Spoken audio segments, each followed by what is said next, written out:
Yeah, of course you can. Yeah. Yeah, we got way past that, and at the end of the day, if you have to get a doctor to pull it out, you're fine. Cool. Fantastic. Yeah, we gave up sorting that sort of thing out. Episode 3, I think it was. I mean, you tried to be decent, and then Steve Germans happened, was it? happened. Oh, it wasn't even. no, I think it was Kel. Yeah, Kel happened, and then it all went rogue. Yeah. I was just like, this is too much work. And the point of this is it's supposed to be just a nice chat rather than being too much work. So, yeah, that's why I reduced the amount of in-show notes I was making. That got cut down as well. Well, I think we started this as a podcast, and then we just realised it was more fun to just chat with people we wanted to chat to, and other people might want to listen in occasionally. It's usually how it ends out, Minimal effort. That's what we're going doing for. the same. Yeah. More or less. Yeah, let's find a topic and then just ignore it.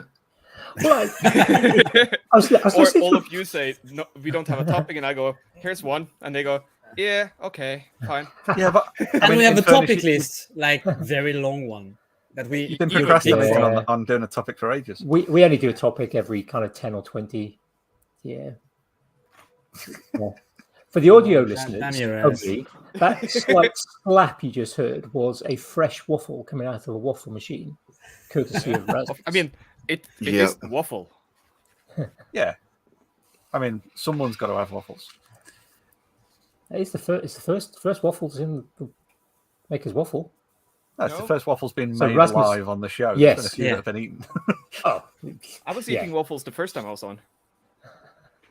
Sounds true, yes. Nice. Please. Yeah, but you weren't making waffles. Yeah, No, this is now I'm Maker's actually waffle. making them, so to keep myself sustained through the whole night. Is this meta waffle now then? Because it's waffles within waffles, or waffles about waffles. I guess. Well, Bringing waffles to a waffle. What's your favorite type of waffle? Yeah. Waffleception. We also decided we're gonna take turns, so one of us can go to sleep and like do different shifts, so we can come back. I heard there's like a bonus mentioning if you break the record. What's the record actually? 4 hours 5 hours. 55. 4 hours 56. With Jess, Who was that? Yeah. Young Was Jesse Jess? Rader. Okay. Yeah. Oh, she Okay. can talk. And Sharky, I see you in the chat there. Fuck off.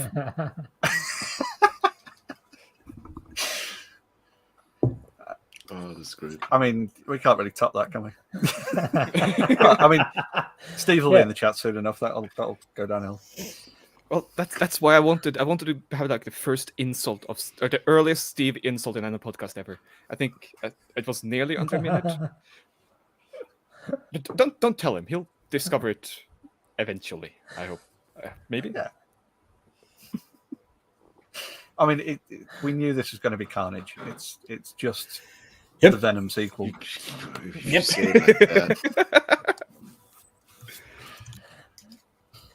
Yeah, Berkey predicted it would be carnage. Yeah. Yeah, I mean, for the people he knows listening carnage well. 2/3. Yeah, for the people listening to 2/3, they already know that it's like mayhem every week and it goes all over the place. So, what do you expect if you have a mix-up with Waffle? Yeah, I mean, it would be a lot more of an easy podcast if I weren't being insulted all the time.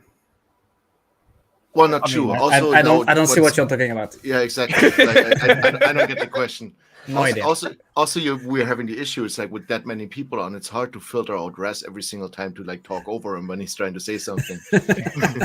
What I was going to say is the way Raz has phrased that. You know, you've made yourself the commonality there, so you are the common denominator for all of the carnage. So maybe just removing you, not the insults, would just make it easy.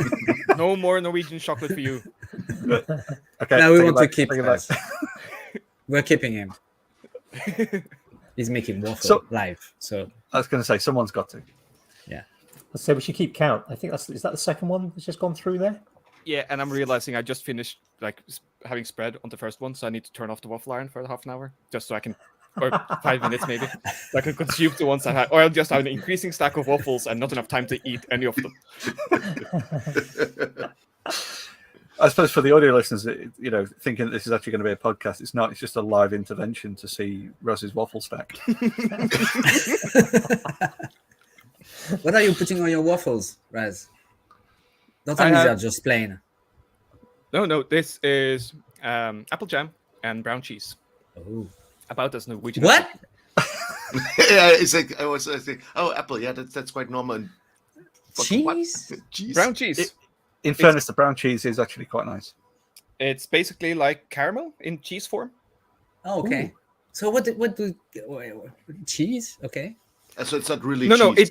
you're thinking of like a French cheese or like normal yellow white cheese. Yeah, my point exactly. Why is it called cheese if it's not cheese? Because it is cheese. from milk. Yeah, but it's a milk type based. of cheese. No. Red, it's the like Norwegian equivalent of Nutella. Yeah, Okay. Fair With enough. apple? Think? No, come on. Yes. It's the Norwegian You haven't version of tried it. pineapple pizza. Okay. I'd love to do like an inverted horrific pizza that's done with just pineapple rings, and then just put like tomato sauce and cheese on the pineapple ring, and then just bake that. Just to really, It's called Toast Hawaii. I'll take one. Please. And it's basically white bread, and you put a slice of ham on it and another slice of pineapple, and then you put cheese over it and just put it in the oven. Nice. Of Sounds course, good. it's a thing already. Sounds good to me. Can be served with a side of babies. I don't know. Of what? we make the joke. It's like, well, if you eat that, you also eat a baby. Okay. Fair enough. Fair enough. I thought you That's said like Bailey's the at first. But... Oh, Bailey's. Oh, that would work also. No, but what they actually do is like those nuclear red cherries, those cocktail cherries. Mm-hmm. Yeah. They put one of those in there too. Cherries? Like you take the pineapple ring, you put that in the Cherry middle, in the then middle. you put the cheese over it, and then you melt everything down. It can't get more 80s than that. I mean, that's yeah. The nuclear cheese, like we talking about that nuclear cheese. Those cheese slices, those single wrapped cheese slices. The rubber Yeah, ones. like the craft singles. Yeah, exactly. Rubber Not cheese. cheese. That should not be allowed to be called cheese. Yeah. Yeah. No. I mean, Red- right It now. has the inverted commas above it, doesn't it? Everything that comes flat between two layers of plastic or in a spray can, it can't be called cheese. Stop that. No. It's plastic and canister in a tube. Yeah, it's whatever you want to call it, but it's not cheese. Anyway, how are you guys? Good, mate. Yeah, Getting good. good. I'm getting better with every bite. Shut up now. Of Waffles the do that. waffles. If you're not going Of to the share, waffles. just don't mention it. I'm assuming they're egg waffles Yes, as opposed they to are. potato waffles or stroop waffles. Yes, potato waffles is also a thing, but they're not as good. And I'm also very lazy, so I only have like one recipe for waffle-sized things, and it's the only difference whether they're pancakes or waffles if it's had a little bit of baking soda in it, because that makes my mind so much easier. Okay. I suppose you can't really make the pancakes in the waffle iron, so that would also kind Well, of by definition, then they would be waffles. yeah. So Yeah. by that logic, though, could you put anything else in the waffle iron and it is still a waffle if cooked in the waffle iron? I have made hamburgers once. Waffled hamburger. Yeah, hamburgers work pretty good. Basically, all kind of grilled sandwiches work pretty well in the waffle iron. Okay, I'm gonna leave now. Guys. You want to talk about snails or something instead? Yeah. Depends on if they're combined with pineapple on pizza, maybe. I'm sure it's good. Snails, pineapple, and pizza. That's a new one. So pineapple waffles with pepperoni and cheese on top, but like plastic cheese, not real cheese, just to really upset Red. Yeah. Okay. Yeah. And instead of any sauce, you just put the spray cheese on top of Oh it. no, you could do something like put like ketchup on instead of like a proper like Yeah, everything's marinara. better with ketchup. I can see that. Okay. No, And, stop and it you're gonna now. call it like a Bonaparte or something? just a heart attack. Yeah, more synthetic chemicals than real food. Yeah. Sometimes chemicals are good when it's done properly, but yeah, real food is better, I think. Well, I mean, that's the thing is that everything's made of chemicals.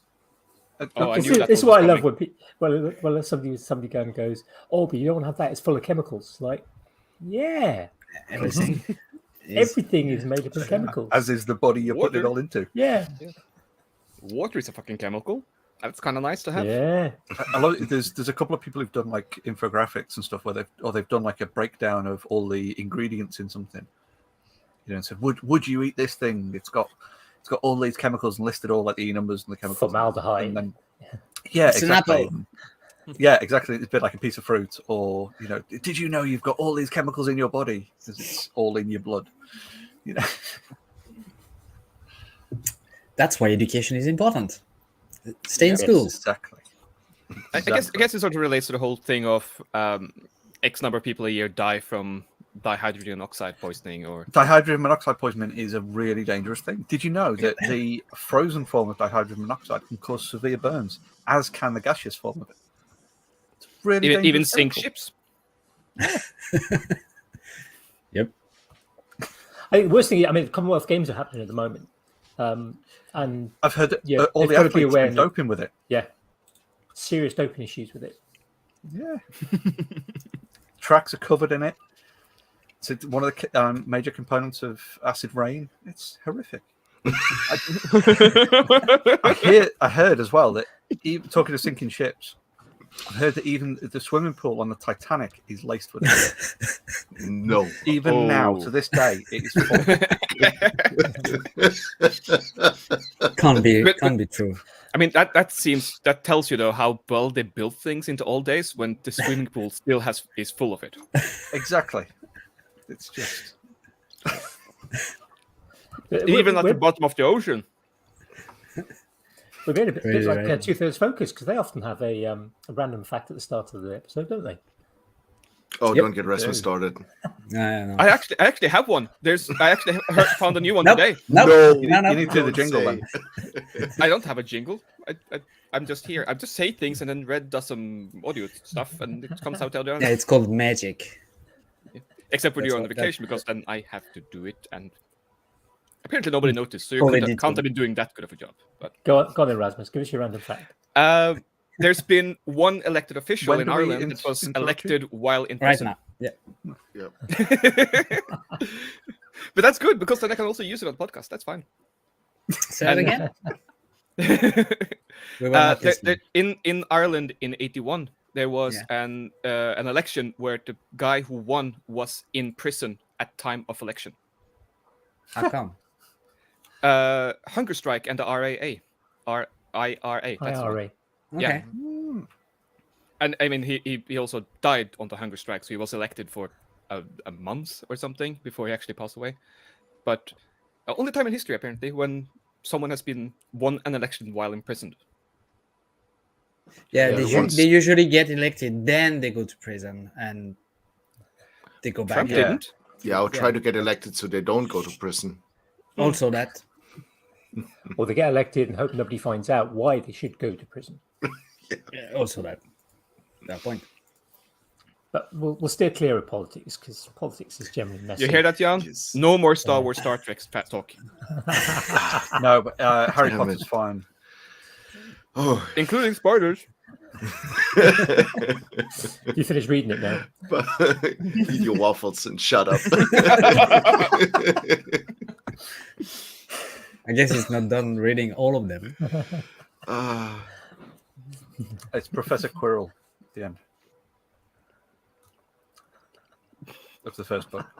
I'm just not. No. You honestly have no idea how much fun we are having. Yeah, I know. I've heard that before. It's like, 4 out of 5 people don't think mobbing is a bad thing. Yeah, I get it. I think Yeah, mopping one day is in, I'm like, gonna cleaning finish the those floor. books. I literally stopped reading the books after that whole thing started. I was just like, nah, Fuck it. Yeah, for those who've completely missing the joke there, Jan made the announcement that he'd started reading the Harry Potter series. So all of his friends decided to send all of the spoilers for all of the books. All at once. All at once, yeah. Yes. And So rapidly became not his friends actually, anymore. I was actually driving to a customer, and I was like, every single like couple of hours, I did a small break on the side of the road because I was also traffic jam looking at the cell phone. It's like, oh, I haven't heard from him in a long time. Open up. Fuck, not a spoiler. Good lad. That's So what you you- get when you tell friends about the podcast. Yeah, exactly. What are you reading at the moment?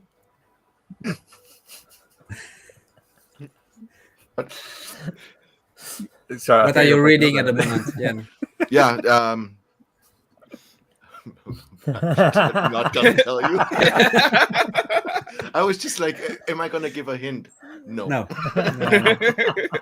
It's not worth it. Smart call. I did read the Spellslinger saga again, but I'm completely done with that. So there's not going to be able to be spoiled by anything else, which is a fantastic series. But yeah, no, I'm going to keep my books to myself from now on.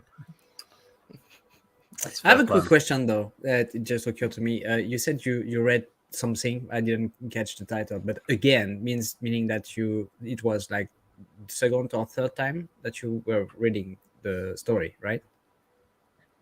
Sorry, Gogan, which one? You mean Harry Potter? No, the Harry Potter Spellslinger? or yeah, the one you just finished reading again. Spellslinger, I now finished I finished the first 3 or 4 books for the second time. Okay. So basically to just continue reading with the last one out of the series that I hadn't read. Okay. So there are 5 or 6 books, I believe, out of that. And there's some spin-off books I'm also looking forward to read of that, which is kind of like prequels. So when you're reading a book, obviously, I mean, that's the way I do it. In my head, I have the picture of what's happening in the story. But I rarely, like almost never, reread a book a second time. So my question is, when you reread a book, do you have the same images, or can you It's come pretty up much with something new in your brain? No, it's like no, I would say it's mostly the same, and I have to admit the second time, like I know passages that I remember really vividly from reading it the first time, so I skip over some stuff. But sometimes it's just really fun to like rewrite it and then find little. Sometimes there's something later in the story that is revealed. Like, don't worry for people that want to read it. I'm not gonna spoiler it, but there's like little things that show little signs that are hidden so well within the book that you won't find them by the first time reading them. But then when you read it the second time, you go, it's like, oh, it's the puzzle pieces are already like falling together, or like everything is locking in place. Damn it, why didn't I realize it, or why didn't I remember it? But this is also when you wait for books, because the books came out like, I think twice a year or once every year. So there was always a break between the books. So it was just fun. It's like watching a good trilogy or like a good movie series, just binge watching it. So that was fun. It's interesting to me because when I rewatch a movie or a TV show, it's basically the same process. Like the first time you take the whole picture and you don't really pay attention to details, and you can do that only the second, third times. So you are improving your experience each and every time. And I was wondering how it is with the book. So same as well if you do like a book and then the film of the book and then back to the book, or the other way around of the film, then the book, then back to the film. Like how each one influences the other then. So Are we gonna go into the book adaptation into a movie kind of discussion? Please, no. Oh, hell no. Depends where in the evening we want a Frenchman's rant. Yeah, exactly. Keep that for the end. Yeah, save it for a little bit, because then I can go refill like the waffle iron and all that. Okay. Having, So I'm going to be known for my rants now? Is that bad and that long? Didn't realize. Only if it's about your AC or the household. No, you did realize the one time where you said, "I'll shut up in a minute," or in a second, but I just want to say, and then you talked for 3 minutes straight. Yeah, that I do. Guilty as charged. Yeah, sure. Sorry. Only 3? I mean, that's rookie numbers. You know. Yeah, that was without we actually interrupting because we wandered off. We just did other things. I'd certainly not should. make his waffle numbers. No, not yet. Yeah, some topics are close to my heart, I guess. Yeah. So I find we've interesting. already had the I cheese struggle rounds. to reread books. There are Yeah. very few books, fictional books, that I will read twice. It does happen. There are a few. I mean, Hitchhikers. I've lost count of how many times I've read the Hitchhiker series. It's got to be 42 at least. It probably is. It probably is. Because it's, Like it's quite a 42 few times. years since it came out. Touching the Void, which is not fiction. It's the tale. It's a tale of Joe Simpson, a alpine climber who had a bit of an accident in South America in the early 80s, early to mid 80s. That I've read multiple times as well. And like you were saying, Jan, you kind of every time you read it, you gain that a little bit more. Yeah. But a lot of books I can't read twice. I really can't. I've tried sometimes I can. So I quite like Lee Child, Jack Reacher. Yeah. I think it's a fantastic character. I like the kind of sort of thing. The TV series was brilliant. The films were good films, but not Reacher. But I've read all of the Jack Reacher books. I have read some of them twice, and I do get something more out of each additional reading that I've read it. I've kind of gone, oh, I quite didn't get that the first time. But I don't think I could read any of them 3 times. I read Lord of the Rings probably 7 or 8 times. Yeah, I'm at the same. And this is not because I think it's such a fantastic book, but it's just it is a good story. It is great. It is absolutely great. But looking back at it, why I reread it, because at one point I was asking myself the question, because whenever I was like feeling down or something, I picked up the book again and I started reading it. And I realized it's more about the memories, because I remembered I was 14 when I read it the first time. And I didn't make it through all 3 books, but I remember it was a summer vacation where it was raining all summer long, so I couldn't do shit outside.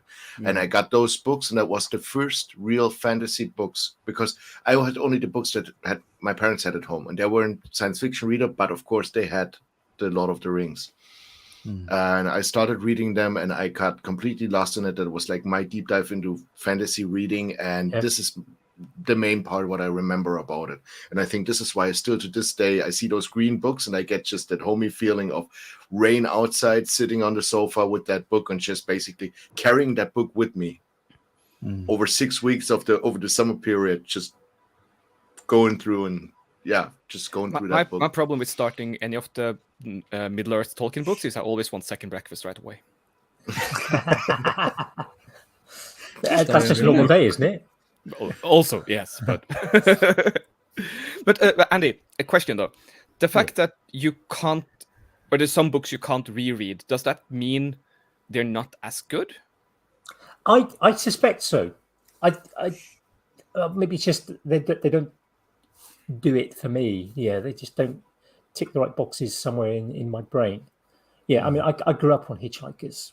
Yeah, I didn't really kind of grew up on the radio series, but the TV series, the books, the first Hitchhiker's paperback was, I've got the first edition of the paperback. It was one of the first books I bought for myself as a kid. And so there's that kind of association. I mean, I mostly got books from the library. So I think there's an element of that kind of nostalgia for one, but it just clicks with me. It's just a series of books that I've just clicked with. I love Lord of the Rings as well. I mean, I read Lord of the Rings in the 3 of them in 1 week as a child. I mean, that's all I did for the week when it came out. Yeah. I mean, having to deal with the scrolls. The scrolls were awful. They just took ages to stack up and roll. Yeah, but I could never get into Silmarillion. I could never get into some of the other. I struggled, and maybe I need to go back to them. Silmarillion, though, isn't really a storybook. It's more like a chronological series of events, and some of them are more elaborate, explained than others. I honestly, Silmarillion is the only book ever I've actually fallen asleep while reading. I've never even tried.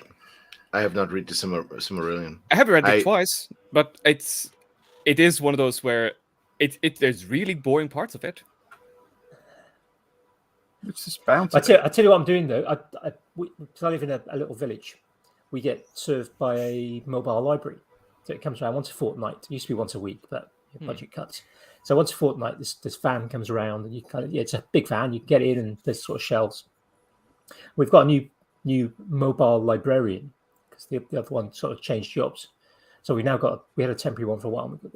I picture a Dalek now for some reason. I just walk around and rentals. I'm just picturing the idea of a static librarian in a mobile library that just yeah, or that. well, this one used to be a bus driver, so very not much static. But okay. Having to move through time and space. But I got chatting because the first time I'd met the librarian, so I was like, I got chatting, and I was the only one on at that time. Everyone else had been done. I was like, well, what books do you like?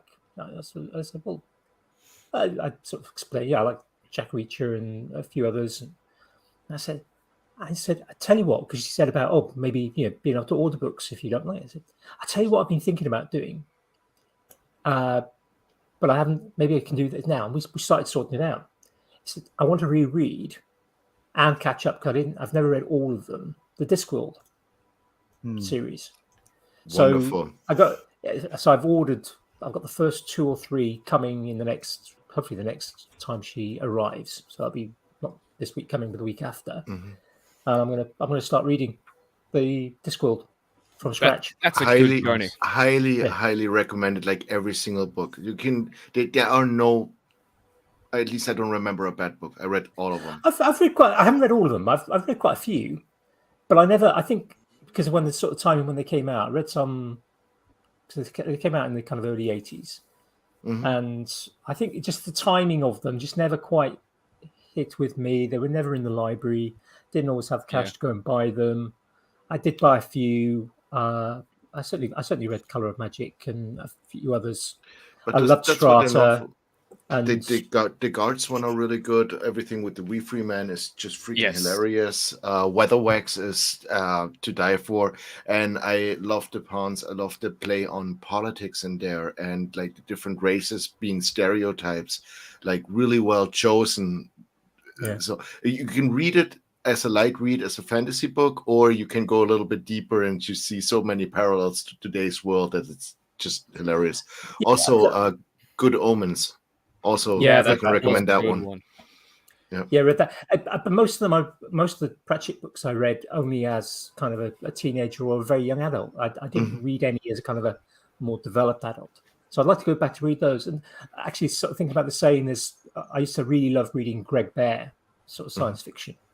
And he wrote a small series called Song of Earth and Power, and I want to reread that because that was a book I did read a few times, but again, not for like 30 years. And there's a couple of other books that I read kind of in university that I want to kind of go back and read. Clive Barker's Imagica is one. What's that? It's a fantasy. Is this sort of magic? It's quite heavy in places. It's a thick book. I think it's like it's only a single book. It's not a series. And it kind of talked about there was this. If I remember it rightly, if I'm not confusing it with another book, there was a character who kind of moved between worlds and had sort of discovered his powers as he was kind of moving around. And there's an assassin going around I'm not sure if it's trying to kill him or somebody else. And it's a nice. It's quite heavy in places though, and a little bit dark in places if I remember rightly. I mean, Clive Barker, does write some sort of dark stuff. That sounds slightly also like the Cosmere series of books of Brandon Sanderson. There's a lot of world jumping and interlocking universes kind of thing going on there as well. But speaking of Sanderson, like one of the best magic systems I sort of have encountered in a book is what he created in the Mistborn series, where the whole magic system is metal based. You would bloody like that. Yeah. But it's also really, really cool. Like all of the different metals, you consume them and you burn them to get a sort of enhance different parts of your different abilities or physicalities.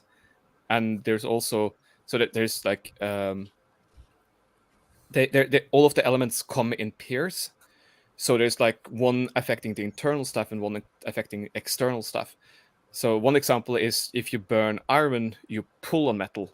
If you burn steel, you push on metal. And with that, they use that as locomotion. So one of the most brilliant parts of the book is when the main character learns the trick of tossing horseshoes in front of them and then using it as a jumping point and then having 5 horseshoes and then doing that continuously and basically just flying across the continent. That's like cool. really, really cool moment in the story. But going too far deep into it, I think I'll start spoiling things that are really fun. But the mystery. Oh, you have some experience when it comes to that. So there's this book series about this like 11-year-old kid Yes. who gets into magic. Almost. No, it's actually about an orphan girl who realizes like she has a really good potential in this magic. And then it's all about like toppling the god emperor of the continent they're on and dealing with other mystical powers that emerge, and it goes crazy after a while. And then She they called also Skywalker or something? Does she also live underneath a staircase? Yes, very much. But honestly, I just want to finish this thought because he also do the whole Avatar thing of jumping a couple of decades into the future after the first trilogy finishes, and then suddenly you go from like being medieval, like in sort of Avatar, the Last Airbender, and then moving into Katara, and it's more semi-New York steampunk kind of sphere with guns and newspapers and journalists and private detectives. Nice. And So have Yeah. you seen the Matt Groening one, Disenchantment? Yes, Yeah. yes, I have Yes. actually. Because that's a fantastic series with some really fun kind of stuff. But in that it. was only a season, 2 seasons. No.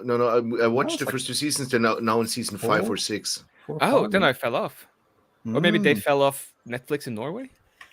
No, I'm not sure. I think they just because of the whole COVID situation, I think they stopped for a while, or maybe before that there was a break in between, but then they resumed it, Yeah.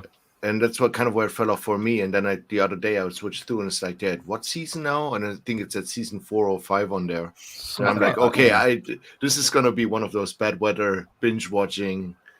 But if that whole thing of like Americans. going to like a steampunk world of magic and stuff is very cool. Yeah, I like Okay. that. It's I really, really like that.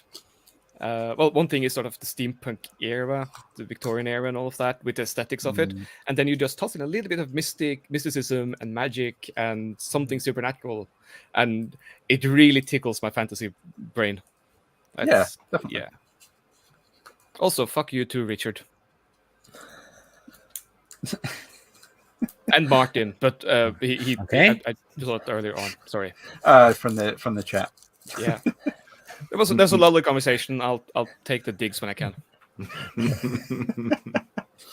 Yeah, for the benefit of the audio listeners, kind of go and have a look at the YouTube video and the replay chat at about half an hour in. You'll kind of Yeah, I mean, in understand. fairness, there was a let's see if I can work out how to do a show. There was that popped up as well earlier on. Yeah. Oh, Steve. Love So yeah, you too. that's Steve off of Steve's stuff. Can you explain to the audio listeners how eye-wateringly handsome Jan is, please? No. Exactly. But he is. That's where you shamelessly plug your YouTube. Yeah. Or yours, for that matter. No, but nah. I haven't uploaded anything in a long time, so nah. Is that the part where we switch over to OnlyFans again? I like that you said again. You know, we haven't yet announced it on here. we have. Spoilers. Yeah, you guys did, yeah. Yeah, we have already. Everyone is aware, thanks to Raz, that we have two paywalls, one to enter, one to exit, and that was the best thing he said though all night. It was, It was.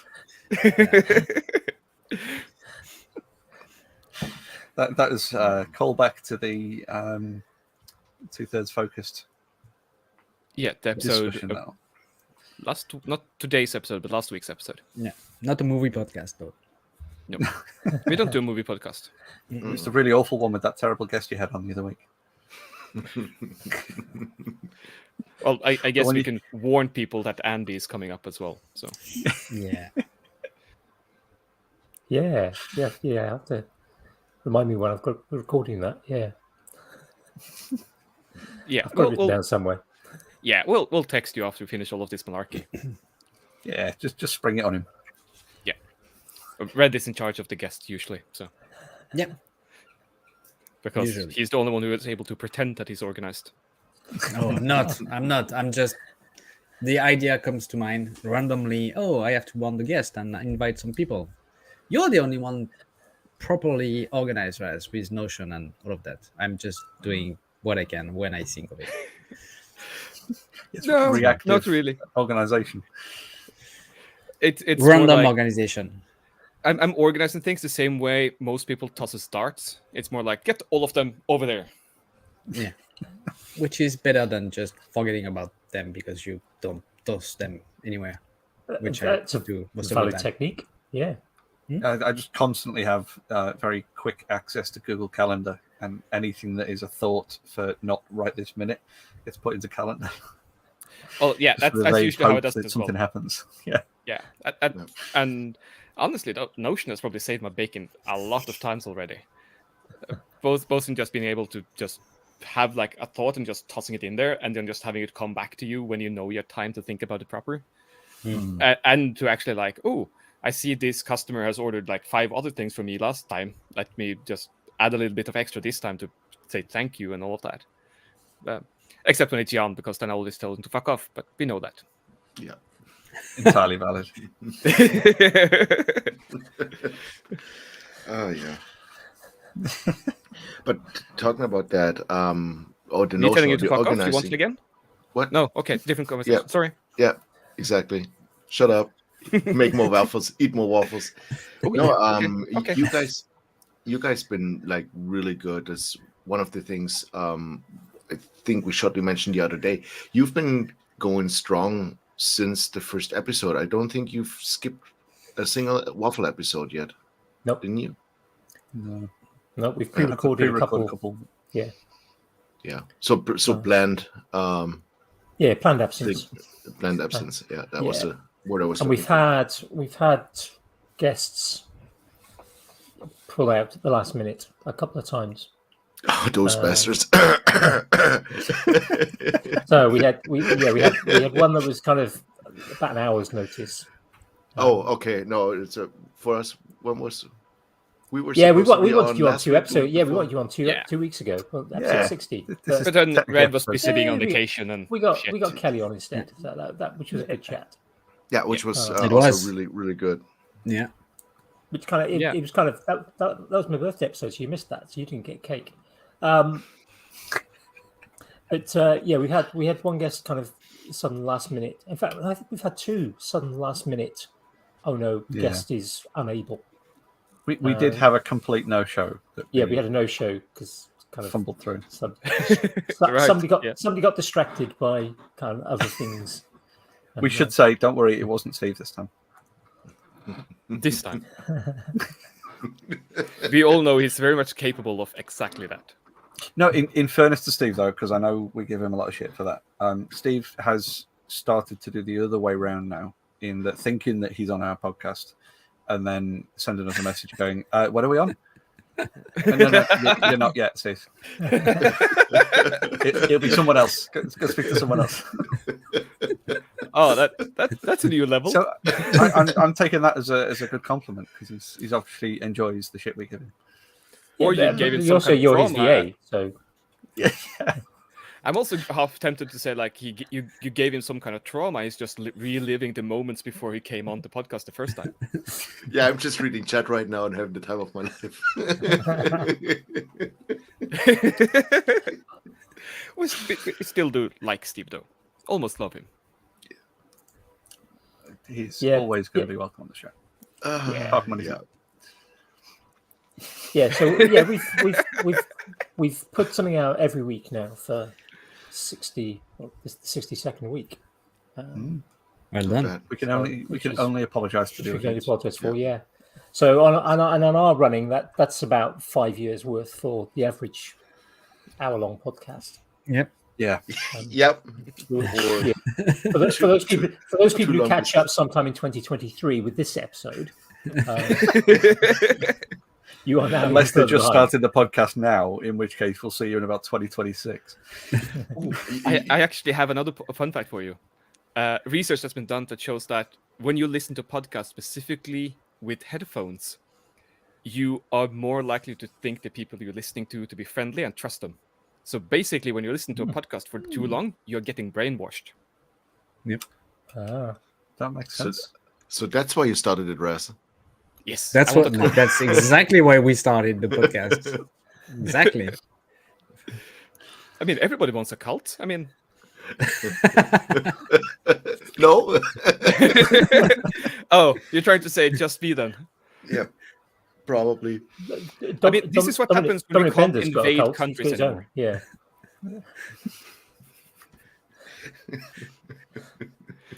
So there's going to be commercials about building longboats and not not too far away.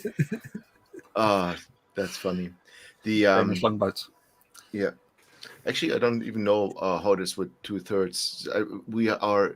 I think we did more episodes than actual weeks, so we would Yeah. have to check Notion to see when we actually started it. Yeah, we are at 50 episode and we are at 49 weeks, I believe. Something like that. We have one more episode than we have weeks. So And we have you the folded bonus time? episode. Or Say again? have you folded time to accomplish that? Yes, or- Absolutely. but only once, because Yeah. after that Too it goes a dangerous. bit wobbly. Yeah. Yeah. But you do also have the bonus episode that we did when we took over the Fools. That too, yeah. Yes, that was a good episode. That, to be fair, Oh, the best. that was That's both because your nobody knew best what one, was- your best one, and their best one. No, honest though. Actually, no, The girls episode. I was going to say. Yeah, I was going to say that their the best best one was girls, yeah. Yeah, Laura, Heidi, and Caro who took over a while back, which was really fun because Heidi was trying to be German on that podcast, and it almost worked. And Caro makes a fantastic Steve. Yes. Which is a compliment.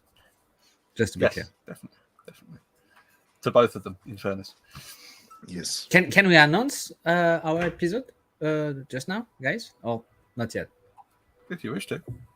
Sure. I mean, it's That's anything live. you like. Yeah. so, No, yeah. we are doing.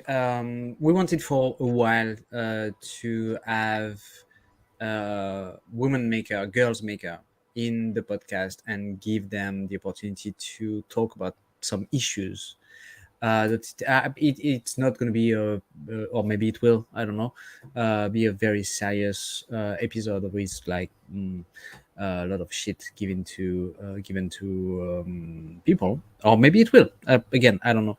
But we will record in a few weeks an episode with Soph, Ellen, and Caro, and the goal is to give them an opportunity to talk about what's wrong with people on the socials when they are commenting or reacting or interacting with female creators.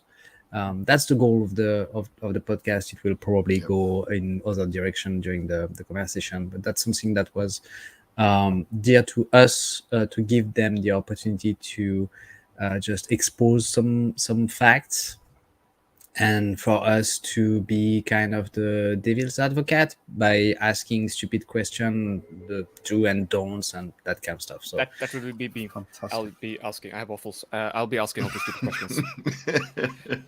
So yeah, it's gonna be our 50 seconds episode in 3 Cool. weeks.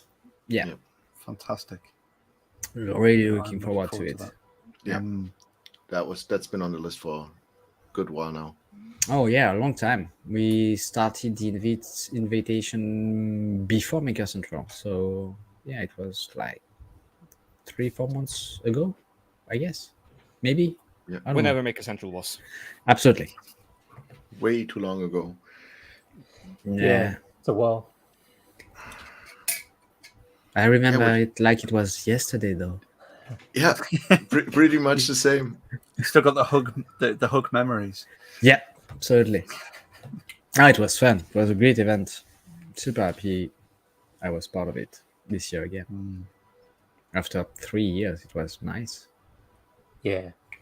Very Looking much. forward to next year. Definitely. Yeah. Hopefully they'll Absolutely. announce something soon. Yeah, they should. Yeah, it's been quiet, isn't it? They're recovering. Yeah, it'd be nice to get kind of plenty of time to kind of book hotels and get planning, particularly for those who come from further afield. Yeah. Yep. Well, just make the plans as if you are, and then Yeah, but it's knowing when. vaguely Book- end of yeah. April, beginning of Mayish. You can book all the weekends from March to June and cancel last minute anyway for free. So You just put the option down to pay on the day, and then just cancel them all. No shows. Oh, unless you forget, then that will be one expensive month. Yeah, I'm not sure I trust myself to remember. Yeah. we have Jamie for that. So don't worry. He will remember for us. I've already got a Steve's calendar in my thing, so I'll just put an Andy's calendar, a Red's calendar, a Raz's calendar, and Ian's calendar. Please and thank you. Isn't that the wonderful thing about Outlook, though? Just to add other people's calendar.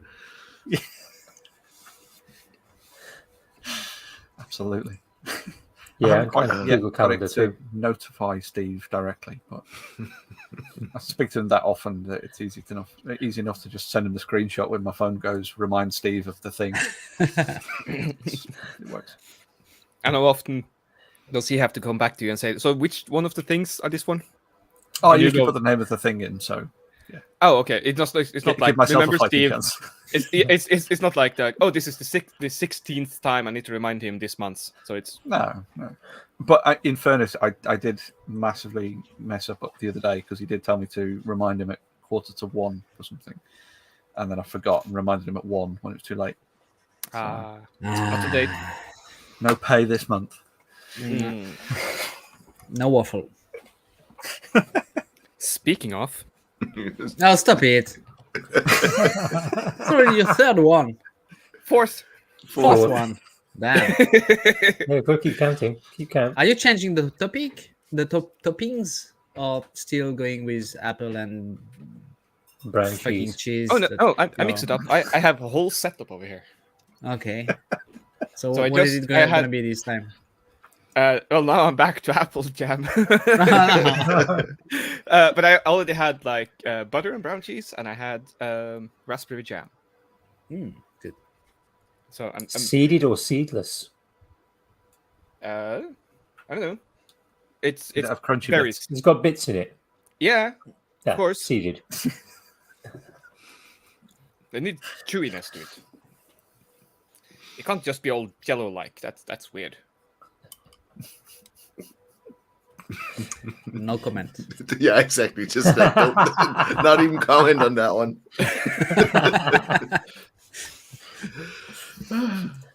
Well, okay. How do you have your waffles then? Please do enlighten me. Me? Well, Without cheese, for starters. Yeah, exactly. Red has his layered, folded into a very specific shape with chocolate in it. It can happen. Yeah. No, most of the time, the one I prefer, of course, is with proper chocolate thingy in the holes and creme chantilly on top. That's the best for me. Nice. But you can also go strong with strawberry jam and creme chantilly on the top of it. You can put whatever you want with creme chantilly on top of it. So just go for it. You see, that's almost the French equivalent of the sort of Cornish Devonshire scone type thing with the jam and the cream sort of thing. It's like the British and the French equivalents. Yeah, that's Stodgy lump versus something a bit more fancy. Only the name is fancy. Yeah. See, I can never remember whether it's if you're in Devon you put the cream first or the jam first, or similarly in Cornwall, which one you put first. So I just put jam on one half, cream on the other half, and you fold. Make it into a sandwich and stuff it in my mouth. But then the problem is you then get too much stodge to filling, or not enough jaw movement to be able to take a big enough bite. I'm not I going don't to recognize mention the how. problem. Yeah, I don't get the discussion. I mean, waffles are nothing else but just a sponge for the maple syrup. I would argue that the maple syrup is going all over your fingers, and it's getting hard to eat properly. Look at Jan though. He's clearly a knife and fork man. I'm sure he is. Look at that. I'm sure. Yeah, when people are looking, you mean? Yeah, exactly. Dude, I work light up and slide it into his mouth when no one's looking. I work in sale. I've hidden like a whole plastic like mat that I just put over myself while driving because I don't have time to stop and go somewhere to eat. Shoveling in road food. Yeah, exactly. No, it's the worst. I actually got started getting away from that. I actually now do take the time to do breaks. Yes. Yeah, Steve's given us the Somerset version of the scones. You use a spoon for the clotted cream and get rid of the jam and the scone. Just the cream straight off the spoon. Which, I can understand that. Can I remember to remind to everyone that Yeovil in Somerset has been called the darkest by David Tennant on a very famous TV show in 2013. That's it. That's just what I wanted to say. Oh, are you doing fun facts now? Yeah. So apparently it's the darkest place in all Great Britain. There is a lot of like tree coverage and stuff. So you don't need like it's most medieval. Well, there is a bit of that as well. You can read it as you want. I mean, maybe it's because of the trees, but in the context of the TV show I was watching, I'm not sure it has anything to do with the trees. Yes, Steve, you heard me. The darkest. But it will be so much brighter when he leaves. Well, I was going to go the other direction and say it's only light because Steve's there.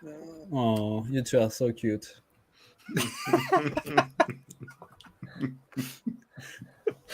I love the fact that we're giving Steve a fair balance of love and shit. Obviously. Given that Same I don't thing, think isn't it? any of us. Well, yeah, it's just from different. That's what you do angles. with friends, right?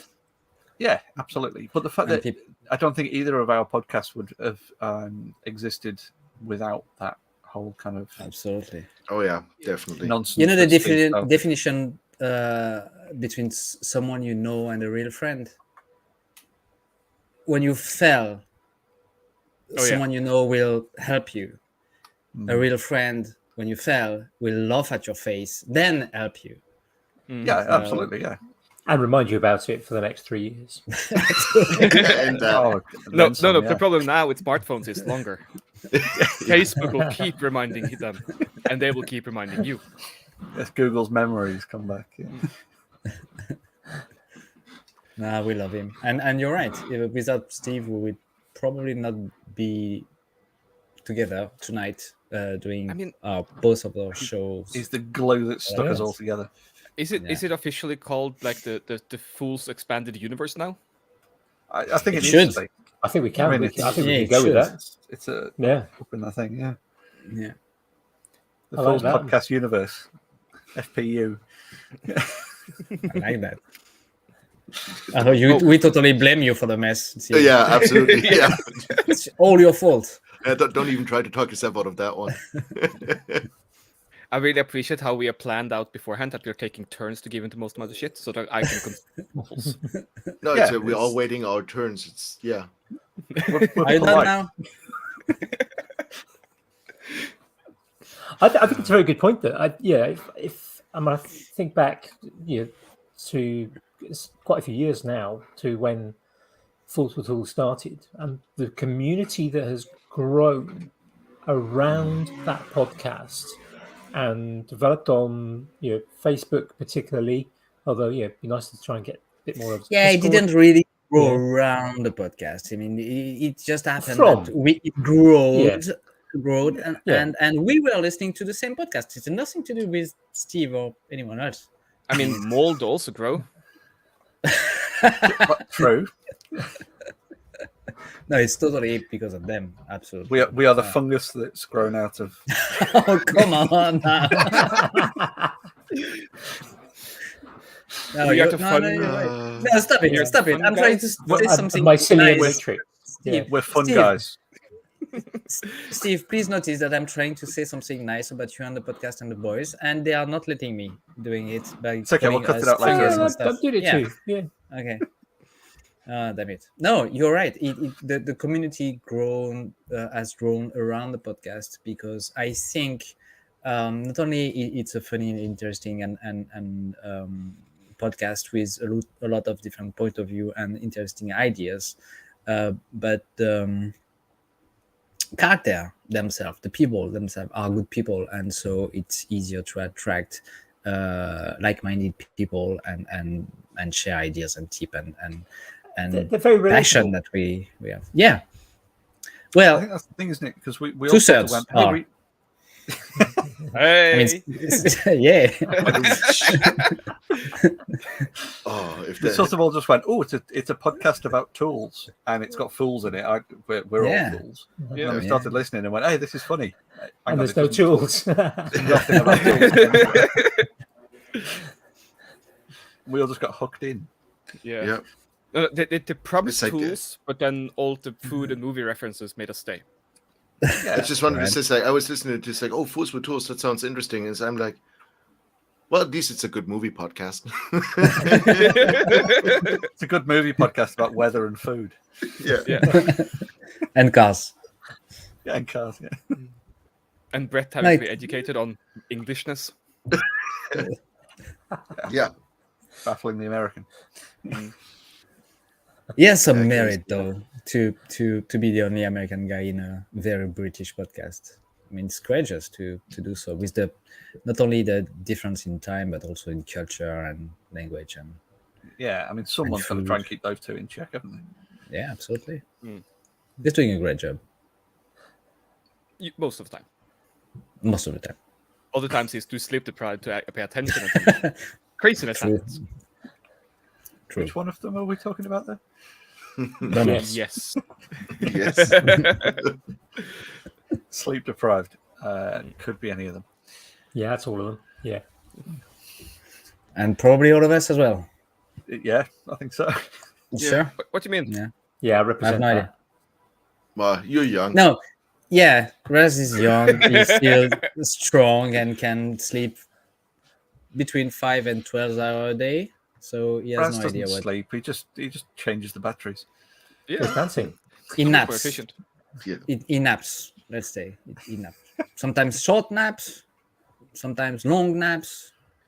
No, I don't sleep at all. I just wait. You are not Chuck Norris. Fuck.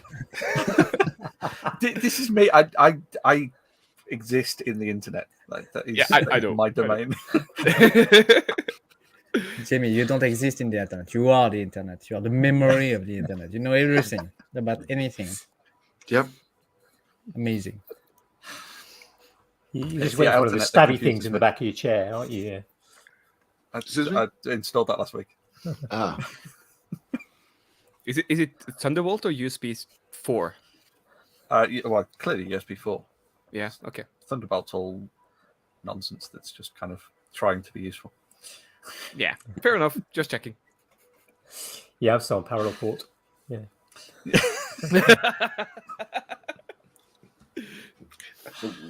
At least you're not driven by like what's the punch cards.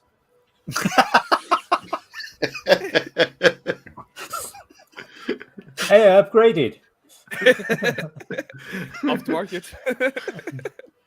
I mean, in fairness, if it's either going to be RS232 or LPT, isn't it? So Yeah, I thought I'd go for parallel because it's a bit more modern, isn't it? Yeah. yeah. don't you see that little infrared light in the back? Yeah, I might still have some RS232 mice somewhere. Yeah. I've got an RS232 trackpad actually. I found that recently. I don't think I've got anything with an RS232 port on it to take the protocol, but or a serial port rather. Oh, just using a USB might converter. have. 9-port DIN, isn't it? Yeah. Actually, no, I don't think it does. Actually, I've got the oldest machine I've got. I don't think it does actually anymore. I got rid of the one that did. Yeah, I don't think I've got any. I've got some parallel port stuff as well, but I think I don't have any parallel port machines. But I I've do got have a USB to parallel port. I was going to say converter. I've got a USB adapter for parallel. I mean, I recently threw out a Jet Direct converter at work. Oh, is that the ultra wide one, like the 22, 23 pin? No, Jet connector? it would take the. That's probably a SCSI that you might be thinking of. Well, no, it would take a parallel port input and then convert it to go network. So you could take an old, like a wide format printer, like a roll feed plotter, pen plotter type thing, and then put that on the network, so more than one person can use it. Nice. Extremely old technology. So no It's Wi-Fi. interesting how plotters are. It's interesting how plotters are coming back. Or maybe it's just me. I follow, and I've mentioned before, different Reverend sort Dan Cat. Yeah, Different But he's- kind of plotter, really. yeah. The old Roland plotters. Well, yeah, I mean, because we use plotters at work all the time, but they're like big. They're basically just massive high-resolution printers now. Yeah. But they're still called plotters, even though they don't have the pens. But we still use pen settings in CAD and things. That's old stuff. Yeah, I used to have like a set of different thickness of pens that would all be in like a carriage that would then it would raise and lower the particular pen for the right thickness of line that you needed to draw. Wow. Yeah. That's for doing like architectural plans and things. Yeah. That's cool though. I was at work. We were cleaning up like one of the storage spaces up there because there was still like old stuff, just like an old cleanup and old boxes, and I pulled out some T connectors from the networking cards, like from the old what is it, BNC? Oh my god! It was. I looked at it and I was like, oh, I'm holding in my hand my first couple of LAN parties, where it's like we couldn't play for hours because somebody had to take the bike home. Because we forgot one of the end caps to close the circuit, and it was just hilarious. Like token ring Ethernet days, BNCs and coax and stuff. Yeah, we with the good coax cables, and we would have them on like basically on a keychain to carry with us. It's like, oh, you've been to a LAN party. Yep. I'm pretty sure I never did a LAN party, but I'm pretty sure I've got some of those connectors. The Tinker's just got most things like that. So here it was pretty short-lived because it was only, I would say, maybe 5 to 6 years where LAN party was really successful. Like the whole thing, like the smaller ones, but then the big commercial ones. I mean, we went to some that were like 550 people. They basically rented an ice stadium and set up IT, and that whole thing was going on for like a long weekend, like 4 days. And the breaker in the ice stadium would basically drip every couple of hours. Wow. Yeah, doesn't surprise me. Yeah, I actually have been to one LAN party where I had to carry a CRTV monitor. Only one. I'm that old or young, depending. Young. But here in Norway, we have every Easter. It tends to be, minus Corona times, we have a LAN party of 5,500 people in the Viking ship, also an ice hall up in Hamar. That's got to be all of Norway, Sweden, Finland, Denmark, and the Netherlands combined, I think. For that. And Luxembourg. The one guy from Luxembourg. The one guy. but yeah, a lot of people, really fun. But that's like sort of the same as with Maker Central. You sort of go into the hall and you're just sort of absorbed by the whole atmosphere of the place. And one thing is like when it's all like technology lights and it's dark and you can't see the sun for 5 days straight, you get really trippy. But it's also like just the atmosphere, and you know that like, ooh, this is my people. It's like I'm home to some extent. And then I've you also still got an Amtech case carrying rig that wraps around your desktop case to be able to carry the thing with it, like especially a carrying strap on the top. Yeah.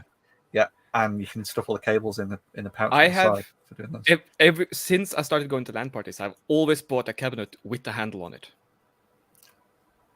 Entirely sensible. Yep.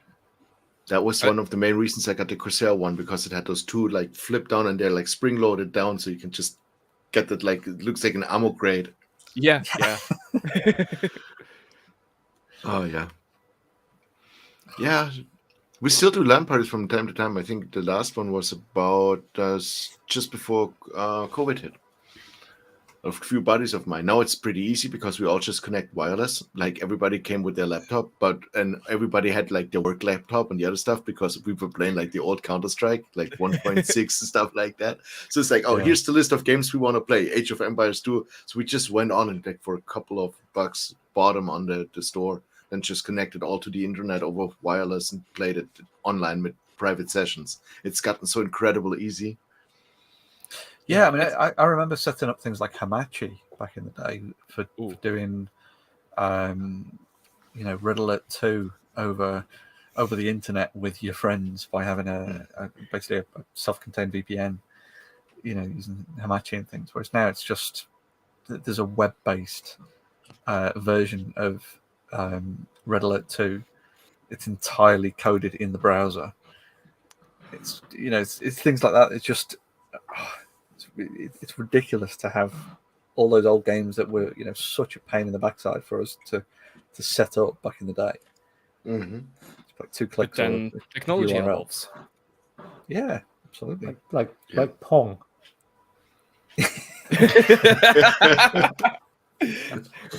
We're really glad. I just showed my age again. Yeah. A buddy of mine has a room at his parents' house, and he visited, like he hasn't been there for a long time, but the parents are kind of like, that's his room. They never changed anything about it. It's just like the way it is when he like moved out. So he said he once jokingly said to me, I bet I have stuff in there since I was like 12 years old. Turns out he wasn't joking. He was going through his stuff and he found some old AOL CDs.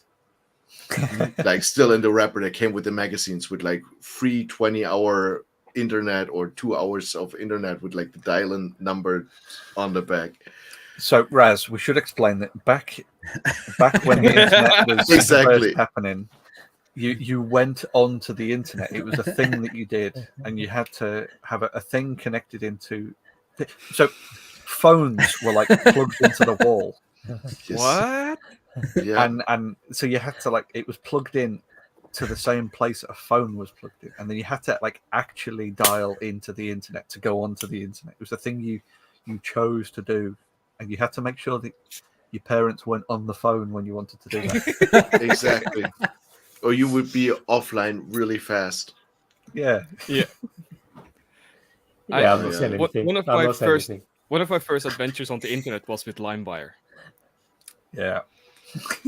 And we can move the conversation on from there. We don't need to go into detail. Well, we talked about the Nutella network before, because that was you had like Morpheus and LimeWire and Kazaa, and they were all part of the Nutella network. And ShareBear, was that one? Yeah, and that was all off the back of Napster.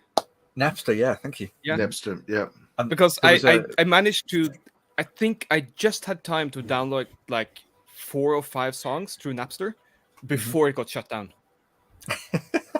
There was a one that kind of jumped in its place called Audio Galaxy Satellite that was kind of purported to you could pay subscription to it, and you had I was access saying, to your Audio own Galaxy was satellite. paid.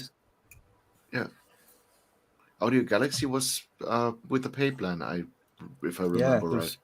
There was a free version and then a paid version that would kind of give you higher priority. And Holy shit, that's like 22 years ago.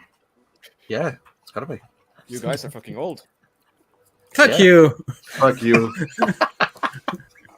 Yes, we are. Saying nothing. Yeah. And he's just like shaking his head, going, "Yeah, whatever." Couldn't download a gramophone record in my day. I can still remember my first ever time of going on the internet. It was something I can't remember the exact date, but it was the first week of September in 1996. That's when I started my started my teacher training, and it was in the university library kind of computer suite, and it was a case of right, here's your username and kind of password. You will have to change your password when you log on. Yeah, so went along, logged on, changed the password, and there was Netscape Navigator. Yeah, Nice. I saw it with Netscape. First encounter with internet was in 1994, I believe. No, 6, same as you. But I'm not. Yeah, I went to a shop to buy a cell phone because I was in the army at the time and I needed one of the like very first cell phone that you could get just to phone my parents and stuff. And I entered the shop, bought the stuff, and said to the guy, "So what's this internet thing everyone's talking about?" He said, "Oh," and he got very excited and he showed me like picture of Spider-Man on the very first. Oh, he didn't go straight to porn, in other words. No, because he couldn't. But that was back in the days when downloading any kind of adult material. It was like 5 minutes per boob. Oh no, is she leaning to the side? Oh, that's gonna take forever. Oh, they're not both turning up at once. What's going on? So yeah, internet 1996. You're right. Yeah, but I had my first mobile phone in 1992. So I'd already had a mobile phone for 4 years. It was a Motorola brick. The big one with the battery on the bottom, yeah. Yeah, it was a kilo, had a kind of, what was it, 7 or 8 centimeter long aerial, solid wound wire aerial, not kind of fake plastic ones you got years later. Yeah, it was a 4 kilo. I remember my first one. It wasn't one of those bricks though. It was an S10D. Already had a color display. I think 3 or 4 colors. Ooh, fancy. And it looked like the Siemens one, but they were like one of the like incredible expensive, like they were usually for business. My parents had one through work. My dad had it through work because he worked in IT, so they could reach him when he was on the road, basically, which was great. That was the last bit of vacation that got like flown out of the window because they called him all the time. But yeah, that was when we went out in the evening. I was allowed to take it with me. And I remember my buddies like next to it. It's like, oh, wow, would you look at that? Siemens S10D, I think, was the type of that. See, my first one was a Mitsubishi Triumph Geo. And it had the flip down front or over the number pad and the pull up aerial. Neither of which did anything. Yeah. So the aerial wasn't connected, so it'd pull up about 10 centimeters or so. And it was just completely detachable. It was not connected at all to the phone. Completely. I can't tell. Yeah. And then the flip down front was literally just a cover for the buttons. It wasn't like a pull down mouthpiece or anything. It was just a piece of plastic. Was also the time where the phones would they didn't have like the directional radiation thing, so it would also radiate your ear, so it would get really hot if you. Oh yeah, talk you get too a long. really. Oh warm yeah, ear, you get warm earlobes after a while. Yeah. and they were all Oh, yeah. 2G, obviously. Mm. Analog, or no, just the transition from analog to digital. Isn't it? And how they try to make them smaller and smaller, like, oh, the new smallest phone, and you would end up with like the Nokia, I think 82 something, which was like that size, and you could barely see You could anything swallow and press like four buttons at the same time. But it was like the coolest thing because it was high tech, because it was so small. Mhm. Yeah. Well, And the then Motorola Razr, or the original Razr, the sort of Oh, Star yeah. Tac. That was They were that was great. super thin. no, the but it Razer wasn't was super particularly thin, but small. that was nice. That was almost like a smartphone because it had a really big screen at the time. Mhm. I had one of the Razers in, I believe it was, when did I move over there? 2004, when I moved to the US, when it just came out. Yeah. And then because I lived in Connecticut at the time, and it was hot and humid outside, I would carry it in my pocket, and the humidity just from like sweating and from the air basically went in and ruined the keypad, because it was like that It was a inductive. metallic keypad. Yeah, it's like metallic Oh. keypad. So like that phone literally started rusting from the inside. I'm getting curious now. Raz, what was your first phone? I don't honestly recall the name. It was one of those bulletproof Nokias. Yeah. Okay. Was it the black and white one, or was it the colourful one after it? No, I think it was black and white. Or like the rubberized one, is it? Or the Yeah. Yeah. It would bounce. Yeah, On 'cause the I did actually manage to break not the screen, but the glass in front, because there was quite a bit of a distance between them. Mm. And I did that by I was having these jumping stilts, if you know what I mean. Yeah. Yeah. Mhm. Like giant springs that with shoes on them that you walk around with, and you look stupid. And if you try to do tricks, you break your neck. The oval shaped springs.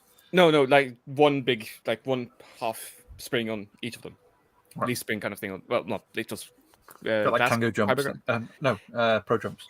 Yeah, something like that.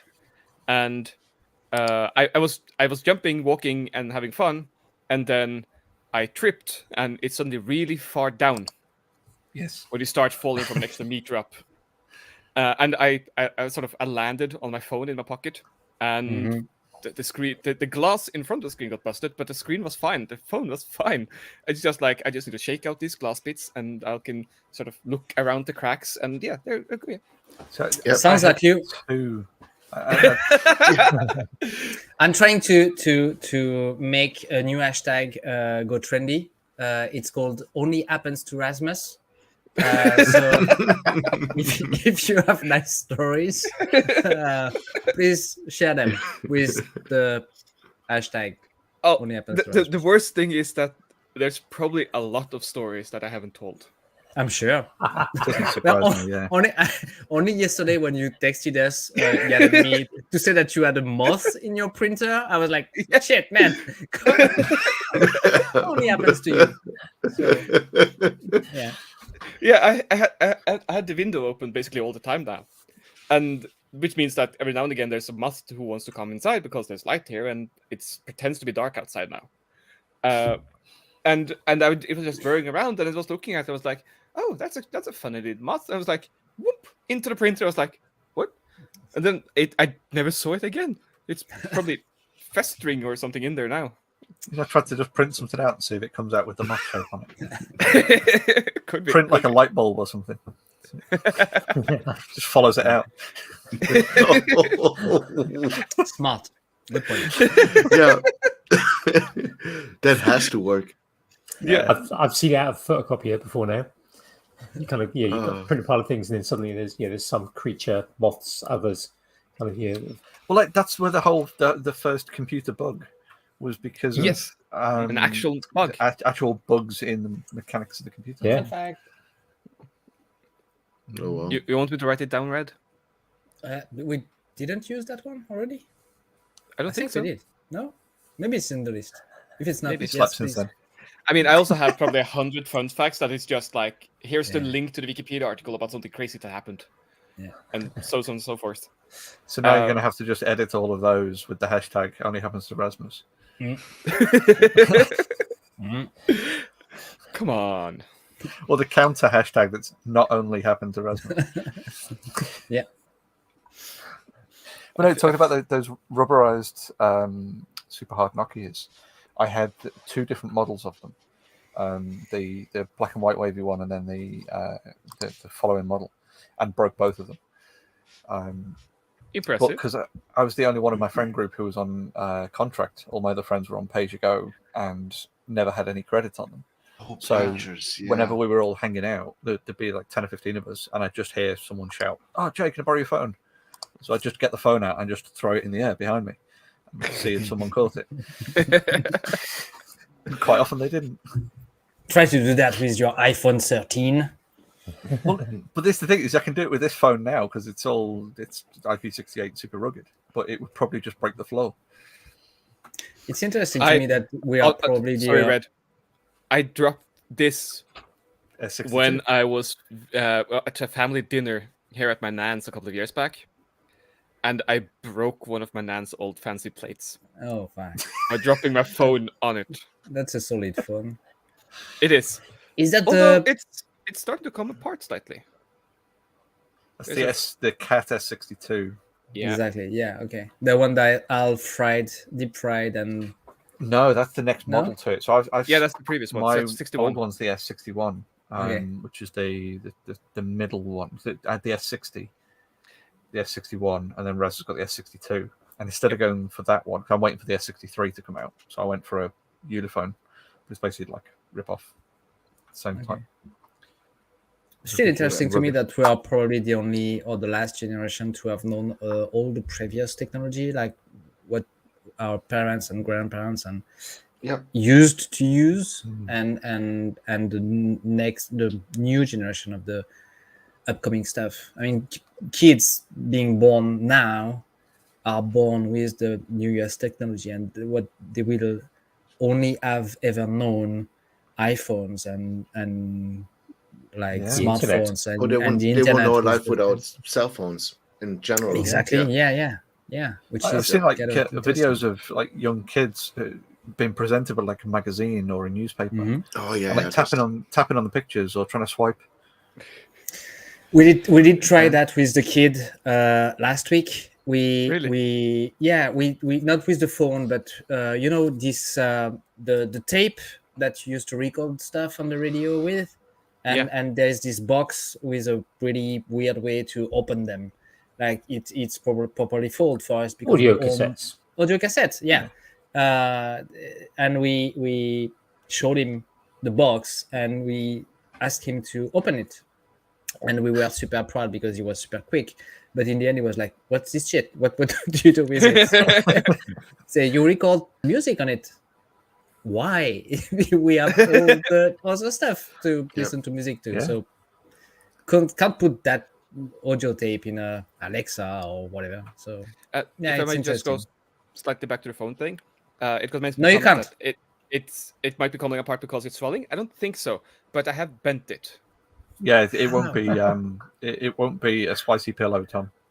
Is that the revenge of the anti-plate, or did you bend it in a different way? It might be anvil related, but Okay. I'm not sure. Well, you're so not- Yeah, you're not supposed to use your phone as an anvil. Yeah, if you're stuck out somewhere, you want to forge something. Yeah, find a you rock. can use it as a hammer, fine, but yeah, just not the hammer. That's where I mixed up. I took the rock onto phone and not the phone onto rock. Yeah, Next time. I am aware that the S71 can't withstand the weight of a marble fireplace landing on it. I do know that. Good to know. Oddly Good to know. specific. Yeah, yeah, but yeah. yeah. It's the only thing I've known to actually kill one of those. yeah Tom just Yeah, pointed good- out is the Nokia 3210 is the only one that you can use as an anvil. Good Yes, point. absolutely, and works The great. 3310 was also pretty tough as well. But Yeah. they're made Not of as the, one. this- Not as. Sorry. the two materials that are almost indestructible is Nokium, which is what the Nokias are made out of, and Nintendium, which is what old Nintendo consoles are made out of. Yeah. So the two hardest forms of material in the universe. Perfect balance. If only we could make knives out of them. It's a perfect balance with strength and durability. Even beats like titanium and adamantium. It's wild. That's an idea for a video. You'd have to have a Nokian blade I was with a thinking the same, Red. Nintendium handle. Well, if you exactly, you have to use the Nokian blade though, because I mean, you can make like the vibrating, oscillating one. Because I mean, basically, if I would find a Nokia phone at my parents, it would probably still have like 50% battery charge. Oh, Probably, yeah, yeah. easy. From like when I packed it in there in '98. Yeah, There's a few like that where there's been like a phone's fallen out of someone's pocket and landed in concrete and things like that, and then they've polished over the top and then found the phone, and then been able to switch it on and it still had battery in it. yeah. Or dropped in the sea and it comes out and it's still operational. Yeah. Yeah. But you're gonna love the at work also when we cleaned up, we found a charger and some V-mount batteries, some old ones, and I mean some of them were like from Sony times because the company I worked for used to be part of Sony, and some of them were like original packed. So some of the V-mount batteries in there, they've been original packed for probably the last 20 years. And we tried to charge them, and the one with I think the normal nickel ones, they were gone. Like deep, how do you call it? Like emptied out deep or deep discharge. Discharged, I think. Yeah, like completely discharged. But the lithium one, they all charged absolutely fine. So I was just like, oh, okay, this is like after 25 years out of the box, putting him in like completely empty. They have the test button on the side, completely dead, putting it in, just leaving him over the day, coming in the evening before leaving. It's like, yep, okay, they're working. So that is impressive. Yeah, they'll diminish capacity a little bit, but they'll still be pretty damn solid. The first time I ever came across lithium batteries was actually in a survival catalogue. It was survival gear. As And a fire basically, starter? because they were no, just long term. I've got magnesium for that. Just long term store. Yeah, they would keep their charge for a long time. They weren't rechargeable, so they were lithium disposable lithium batteries. Yeah, but they were designed for long term storage use. Yeah, But they're really lithium stable if you don't poke them. Lithium is exothermic in water. Yes, Yeah. Okay. Just physics. I'm trying to remember things. chemistry, Sure. which is physics. But yeah, yes, you could. But, You can. Speaking of like old technology things, in So he starts talking about the Nintendo Switch or something. the original Xbox, did you know? No, I was thinking. I was going further back. The South American natives there, they had the longest dynasty the Mayans had. It was 400 years, and that was before they invented metal tools and the wheel. So how? And that impressive. was the 1400s when Corsairs, Corsair came over and all of that. Jan's just waving a box of something that's older than Raz. Found it. I just find that really, really baffling. Also, that Jan keeps that old shit. Again, made of Nintendium. Yep. Yeah. To your point, Jimmy. And dust, apparently. You shouldn't blow everything you see, Jan. Or every... No. Oh, come on. You liked it. I didn't know it was you. Oh, for To- fuck's sake. Well, $20 is $20, right? To your point, Jimmy, I found my old Nintendo DS in my boxes Fantastic. last month, or few weeks back, and I turned it on, and it was perfectly playable because the battery was completely intact, and it's been in storage for more than 6 years. So yeah. Good stuff Nintendo are making. I used to have a Game Boy Advance that I have, like the foldable one, that I have no idea where The it went SP. off. Yeah, I've got one of them and a standard Game Boy Advance as well. I've got to say, I have started to fall out with Nintendo a bit recently. Just with their anti-consumer practices and stuff. Yes. What do you mean? So, charging for an online service that isn't particularly good. Yeah, Slowly releasing a couple of old games in a tier platform that's, if you want the slightly better ones, you've got to pay a little bit more for. And it's games that we've all got 10 copies of from the last 15 consoles they've done. Things like that. There's a lot of stuff that's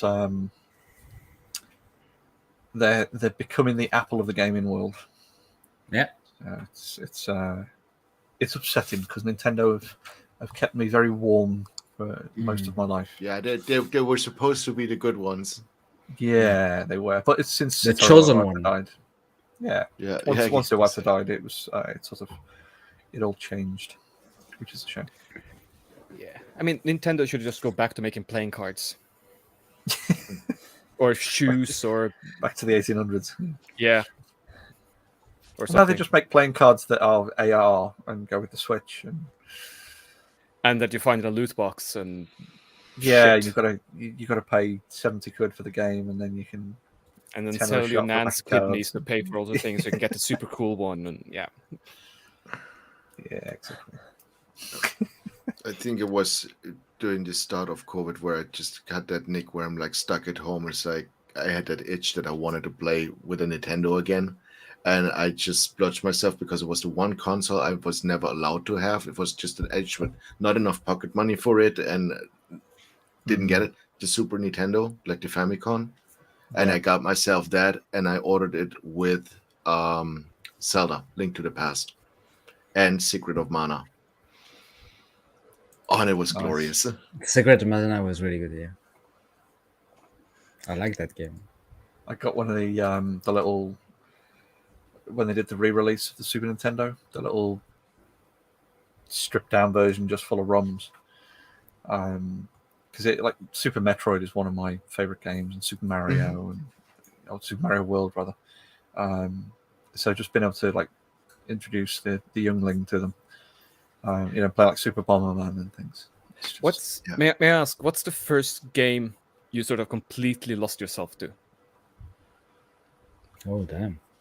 Link's Awakening on the Game Boy. Yeah.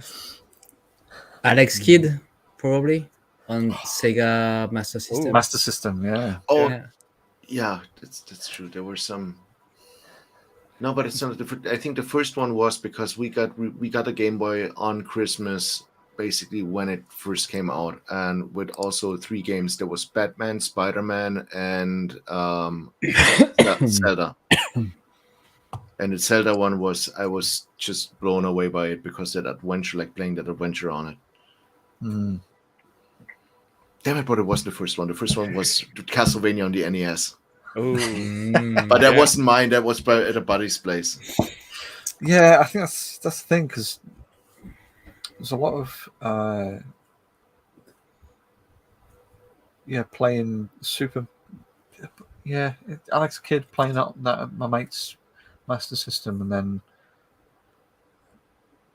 playing on the Super Nintendo, playing things like Super Mario World, Super Metroid, Super Bomberman. They're really classic games that I used to play as a kid. After school, ran at my mate's house, and then I got my own one. Put a lot of hours into those games over the years. For me, it's Heroes of Might and Magic 3. Oh my god, that game was awesome. I have no idea how many hours I played that while my dad was drinking shit-faced drunk next to me. And we were playing multiplayer. I always won. He was leading at the beginning, and then as soon as he emptied one wine bottle, I would start winning. For some odd reason. I used to have to do it right every time I started, because I've got my eldest brother is pretty same age as Andy almost. So when I was a kid, he was at that point where he had disposable income and would buy the consoles and stuff. So I suppose one of the games I used to play quite a lot was Street Fighter 2 with him. Yeah. And it was very, very weird that every time I started to win, something always happened to the console. Usually like he'd reach over and unplug my controller, or things like that. That's what Bowser does. Yeah, exactly. Bowser do that. I was more of a computer game player though, like trying to the games with the most impact, I remember that's the Adventure Times. Mm. I remember the first game I bought for my own money was Pizza Connection, the first one, which came on like 3 discs of the like 3 and 3.5-inch floppies. Yeah, 3.5-inch freaking out Yeah. on the floppy drives. But like the most memorable one, LucasArts. I mean, we're talking Indiana Jones. We're talking Monkey Island. I was going to say, what One about and like two. Zorg and Simon Monkey the Island Sorcerer. Yeah, click and point adventure. Like I used absolutely love them. Manic Mansion, Day of the Tentacle. So here's a wild thing. I played only one DOS game, I think, like that really also absorbed me. That was Jazz Jack Rabbit. And I've it's never played that one. it's a weird one. But- Just Jack Rabbit. Oh, that's a Yeah. long time. Yeah, but here's the fun thing. It's online and there's a website that's called dusgames.com that have got Yeah, I you think mentioned all that, of them yeah. online. Yeah. Nice. Nice. And so I actually went back and I started playing it just a while back, just a couple of weeks ago. And it's one thing, it's a horrible game. It's difficult to play. The controls just make any sense at all.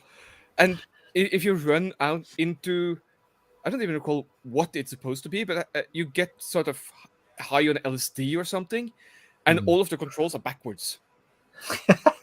Nice. Interesting. That was so much. That was so much fun though. Like playing a game where suddenly the controls would change. Yeah, Mm. and you're Has anyone ever jumping played around running, Lawnmower Man on? I think that was either on the SNES or on the N64. Which one? Was Lawnmower Man. No. No, I haven't played. I don't Absolutely think I played it. horrific. Just like control system on it was just awful. It's a similar sort of thing of just you just start, you get like to the end of a level and it's a completely different control system for the next kind of stage. Do you remember R-Type? Yes. This little ship that it was a scrolling left to Side-scrolling right. space shooter, yeah. Exactly, and it was freaking hard. And if you were hit by something, the control would change as well. So you would be dead like in 2 seconds because it was getting so difficult to just control your little thing. And you get the upgrades and Yeah. the power-ups and different weapons and things that like spray out. Yeah, that was a fun game. I see in the chat that they are talking about cassettes and not discs. C64. My first computer, you had to program everything. You had to type everything for Yeah. hours in order to get a really shitty movie, not movie but game, that where nothing happens. Basically, it was a TO7. I'm that old, so yeah. And I was You and obviously not, and but my mom was so dedicated to us that she spent like afternoons typing like pages and pages of codes, so we would have this like shitty game in the end that you couldn't even save on a tape because Yeah. it wouldn't work. All in RAM. Yeah. So yeah. Yeah, I'm same. it was before the Commodore 64, but yeah. The good old Yeah. times when life was simpler and Raz wasn't around. Something like It's that. just the same thing twice, isn't it? 2 different ways of saying the same thing. So the game I got engrossed with first would have been Elite Dangerous on the Acorn Electron, which was the cut down Oh, the version first of the one. BBC Micro. Yes, Yeah, the yes. original. Yeah, The Not original. the modern original. version of Elite Not the Dangerous. modern version. Yeah, I was no, just the- like, oh, you just started recently. No, it's all wait no, a second. no. Can you imagine doing a big, massively multiplayer online space simulator on an Acorn Electron? Yeah, no. This, I mean, it wrecked some of my school results because I played it so much, and I got to the end. I built up. I became really, really good. I did all the kind of the contraband stuff to build up big, fighting skills and money quickly to start with, and then I kind of went to the legal businesses in order to make sure that my kind of ratings were clean and got the best possible ship, and I got the hyperdrive, and I built up huge amounts of credit, And I thought, right, okay, I'm ready now to hit the hyperdrive and go to the next galaxy. And I hit the hyperdrive, and nothing happened. No, damn. I was like, right. Is that just the end of the game type thing then? Yeah. Well, it wasn't. It wasn't even. No, you were supposed to be able to go. Yeah, it wasn't like that was the end of the game. So it's like a bug. No, yeah, it was. Yeah, it was a bug. Oh, Shit, fuck damn off. it. Yeah. Yeah, because I've Yeah, been reading being- that in the magazines about people going to these other kind of galaxies and see some of the extra stuff that you could get. There wasn't a huge amount of extra stuff, but there were extra bits. I just also want to say that Martin can go fuck himself again.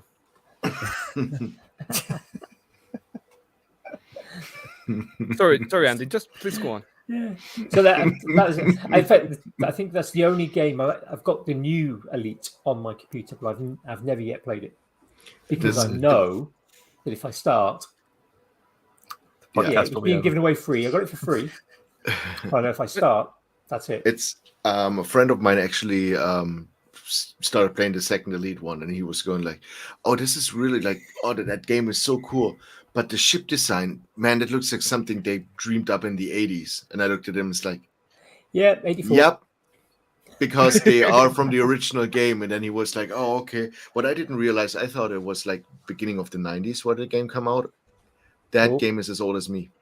Yeah, 84. Yeah. That's pretty old. Jamie, what's it called? The game, not that where you're actually traveling through the galaxy, trying to get to the center of the universe or something. It's not Star Citizen, but name relatable kind of. Am I just leading you the into center a of the center of the galaxy? But the strategy game, I think you're talking about Masters of Orion. No. This is a fairly recent game. It's been updated a couple of times recently, and it came out just before the pandemic or something, maybe 2019.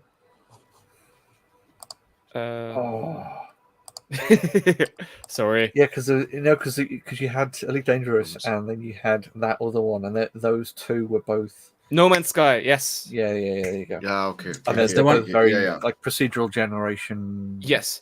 In other words, lots of worlds that you can go sounds to. like it would be pure crystal meth for Andy. Yes, But that's the one that you can never finish, right? Because it infinite so time many. sink. Yeah. Procedurally generated worlds that you can go to. So there's just an infinite number of possible places that anyone can go to, and the world is a continues to center grow. of the universe that you can reach and sort of finish the game, or I guess start from the outside and work towards in again. And Give you another jumping off point. Yeah, and they're still giving you free updates for it. Yeah, that game started as a complete train wreck because I was kind of waiting for it to come out, and then everybody just put it to the side. It's like, oh man, what a shitty game, and they didn't keep the promises and everything. And they've been just working on it till this day, continuously. And it's actually a really good game. It's a lot of fun. Yeah. It's one of those I probably can't start playing as well. There's quite a few games. No, you like shouldn't. That for me. That's the type of game that you shouldn't. That's the same with World of Warcraft. I can't play that casually. I just want to do all the things. So I used to play Star Trek Online, and that was my. So I basically I'd seen a few friends descend into madness by playing things like World of Warcraft and Guild Wars and stuff like that. So I basically told myself, no MMORPGs. Do not start them because they will consume your life. And then my old business partner, he was in the same boat. He basically had said the same thing. We said if we wish to be productive members of society, we have to avoid those type of games at all costs. Mm-hmm. And then one day he went, I started playing Star Trek Online. Bastard, fine. Okay, I'll start it as well. And then several thousand hours later, I was thinking, I really should stop playing this and do some work. And I haven't been back on it for several years now. My first MMO was RuneScape. Oh yeah, which is a fairly new one in that way. But I played that for a good while, and then I sold my account to a buddy of mine because I wanted a bottle of Coke. Okay. And I haven't looked. No, Coca-Cola, not cocaine. Sorry, Red. And then I just haven't been back to it since. But I mean, people still play the classic version of that game, which is also Yeah. kind of crazy. But And yeah, if World you of would have Warcraft. kept it, okay, if you would have kept the game, you now could have basically for that money probably got the cocaine instead of the bottle of Coke or the can of Coke. Maybe. Yeah, I think my first online multiplayer game was Ultima Online, but that was pretty like it's been going on for a long time at that point. Yeah. You know what, See, guys?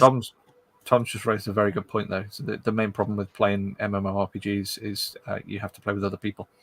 Yeah, and that's why I don't do it and never did and probably never will. Same. How many Surprisingly hours enough, into Valhalla, right? No, I play a lot of video games, but I play alone, and because I want to have my own story, my own experience of the game. The only MMORPG like game that I bought was Elder Scroll Online, where it's basically Skyrim, a little bit better with other people. And I played like 10 minutes, and seeing all the other player on my screen doing their stuff and moving around was not for me. I have to be focused on my story, on my adventure, what I want to do, and my quest, and all of that. So I don't play with other people, which is weird, because it's probably very, very interesting to have a team of friends or player that you can go online with and have an adventure and set goals for the team and so on and so on. It must be really awesome to do that. But yeah, Absolutely. you have to have friends to be connected at the same time, have the same amount of experience in the game.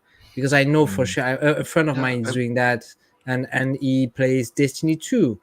And so they are having raids and stuff like that. But if one of them is not at the same level of like the other, as good as the other, I mean, it can ruin the experience and the evening for everyone, because you are always behind and you can not help the people. So yeah, I just prefer playing alone.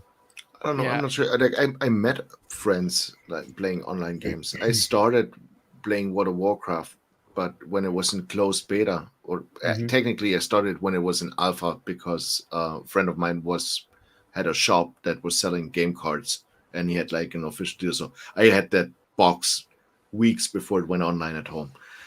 But no, I would disagree with it. I think maybe it's just because I'm getting old, but in the beginning, when it was new, when that whole online playing with World of Warcraft, yeah, but it's like one of the older ones. I like the newer ones. Let's put it that way. No, but if you look at it, then the community was a completely different one back then. There was no automated matchmaking. There was nothing like that. Like you have to be nice to other players, and they would be nice back to you. You would be staying in front of a dungeon. You were chatting in front of the dungeon, basically with like a wave signal. It's like looking for group or looking for, and so people would come, and you would like inspect the gear, and it's like, yeah, let's do this, and go in there, and it's like, okay, we need a tank, we need a healer. You had to organize yourself, and there was sounds interesting to create your team and go for it with it. Yeah, with them. and then of course, because it took so long to meet them, you would do the dungeon like 2 or 3 times, which already like took half an hour to do, or in the beginning. And of course the gear would drop and people would get her, and you would get faster. And then of course you just started typing. If that worked, you kept yourself and like added them to the friends list, and you saw when they were online, you wrote them. It's like, hey, what are you doing today? So basically modern version of D&D then. Yeah, pretty much. Absolutely. Yeah. But it's been like that for years, and it's just like in one of the expansions, it's just like after, I think, Wrath of the Lich King. In Wrath of the Lich King, they launched looking for group system. That's automatic, but honestly, some of my best memories from playing World of Warcraft are from specifically Wrath of Lich King, and being in the raid with 24 other people and taking down Lich King for the first time in the guild, and like being, I don't recall how old I was, maybe 15, 14 or something at the time. Yeah. I mean, and was it still going last week? Oh, you gave him that. I know. I already regret it deeply. But like being in a team of up to 40 people and taking down a massive challenge and being a part of that group that can do it for the first time. That's immense. That's really, really fun. It's really, really cool. And I the had last time we did that with Valheim with our other friends, Duncan and Simon, and going and doing those kind of raids on something. That's been the recent kind of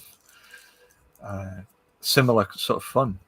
Yeah, that's. I mean, it's the same kind of feeling. It's just now it's a bit more of a small and tight knit group. Yeah, absolutely. But I mean, people you actually like, for instance. Usually, at least. Yeah. Looking at you, Jamie. But I had 2 years of my life where I was physically present at school, not mentally, but physically present at school. And when after that, I was either at home playing video games or I was running about in the forest, like setting things on fire. I nearly didn't see my mom for 2 years because our paths didn't cross. I mean, it's the internet versus the outernet, isn't it? Yeah. But I was my mom didn't like it, but I was allowed to play that much video games because like every single time there was a scout thing, I was attending all of them. Okay. So I mean, I was helping out organizing jamborees for a few thousand people and smaller camps for 700 people and cooking food for 700 people and doing like all of those things as soon as I turned 16, basically. Was it the people whose houses you burned down? They still don't know. Don't tell them. Bloody Vikings. Yeah. And it was mostly churches, I'll have you know. You can't say the Norse told you to do it. Well, it's Odin's will. Yeah. Yes. And he's technically Russia, so we can blame Putin or something. Maybe a bit of a stretch there. I'd say we saved politics earlier. But I was saying, while you guys were talking, I was actually thinking Elite Dangerous wasn't actually the first game that kind of I got really engrossed in. Because I kind of had a bit of a flashback. And the first game, my first computer experience was the ZX81. And initially, you kind of had to type in the games. It was a magazine, came out every week, and you typed in the games for the magazines. That's kind of sort of read the script. The first game that I bought that came pre-made was a flight simulator. It was developed by Simon, released by Sinclair, Timex in the States. And that was the first one. And if you kind of Google ZX81 flight simulator, it will come up and you could just see how well developed the graphics modern are. Yes. Yeah. Compared to Microsoft's latest iteration. So that I put quite a few hours into that, but it's damn. Sorry. Yeah. I've just Googled it. And then compare that to the newest version of Microsoft Flight Simulator. Yeah. I mean, it's which is basically just Google Earth with gaming controls. Yeah, pretty much. I remember seeing an article about 15. It must have been about 15 years ago, maybe a bit more. But a guy in the States he was an air traffic controller, was his day job. But he managed to buy at auction the cockpit of a 737. Wow. So he installed it in his garage with a series of projectors around the kind of outside with Flight Simulator. Essentially built quite a basic kind of haptic feedback system into the sort of the control stick and all the other sort of controls. So basically, he was playing sort of Flight Simulator in a flight. It basically built his own Flight Simulator, sort of thing the pilots train on. A guy I went to school with, or high school with, he quit early to high school to be a professional sim driver. Nice. And he's been doing really well. Not immediately after school, but the last 5 years now or something. It's been ranking high up in Europe consistently, which is really fun to see. But that's also like kind of crazy where like no technology is so good you don't even need to use petrol. You can just use bits and bytes and that's it. Yeah, polygons on screen and that's all you need. Yeah. Wow. Yeah, that's pretty wild. So that was my educational rant. I mean that's the thing about schools schools don't prepare people for the future jobs, because they don't know what the future jobs are going to be.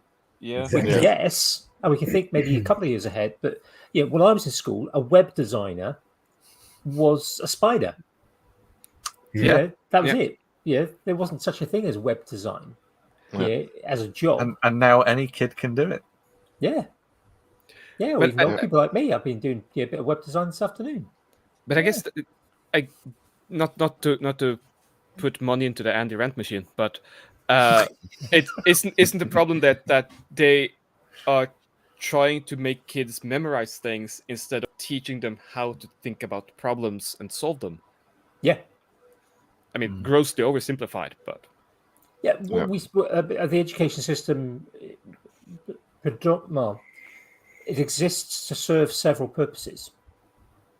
One of those is childcare, so that people go out to work. True. Both parents, if there's a 2-parent family, go out to work. So there's an element of sort of childcare to it. There's still kind of early schooling was sort of almost developed to provide people to go and work in factories, to follow a series of bells, to learn to just follow instructions. You could argue, there's, for example, take physics. You could argue that what the modern exams allow people to do is to kind of pass them by learning how to do calculation, not necessarily thinking about the philosophy behind physics. And you could people argue. I mean, I've seen this argument just this afternoon on a physics forum that I'm a member of. That actually it's difficult to find the time in the modern curriculum to teach those things. It'd be nice to be able to teach those things, but actually you've got to fit to the exam. So we're kind of driven by the exams.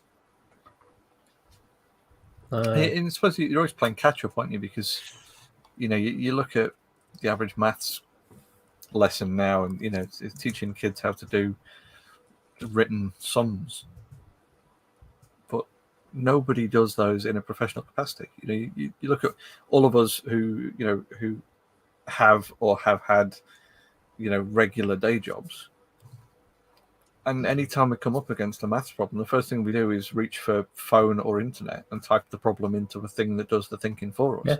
Yes, you don't need to write down long division now. Yeah, exactly. And we were taught it's like, well, you have to learn this because you're not always going to have a calculator with you. Yeah. It's like, no, what I've actually got now is the entire scope of human existence, experience, and knowledge in my pocket. Yeah, but they were true at the time, though. Absolutely, yeah. Yeah, but this is why it's so hard to future-proof that. It's the same as I'm completely Red. You were talking about getting into TikTok, for example. It's like, how do you teach children these days how to deal with social media and stuff that's on there? That would be completely beyond me. Because I grew up without any cell phone. Like I had to ask my parents after lunch if I'm allowed to call kid XY to maybe like meet at 3:00 at the soccer park or something like that.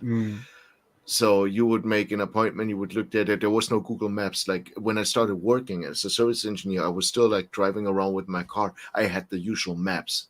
Yeah. I think it's a lot more interesting to get lost when you have a physical map, because you don't think you're lost. You know exactly where you are. It's just the wrong side of the map. Sure. You just take the map upside down and it spins the car around. Yeah, exactly. But I mean, that's it. Maps are an interesting one. I mean, we still keep a paper atlas in our cars because cartography's been around for a long time. They always work, and they work.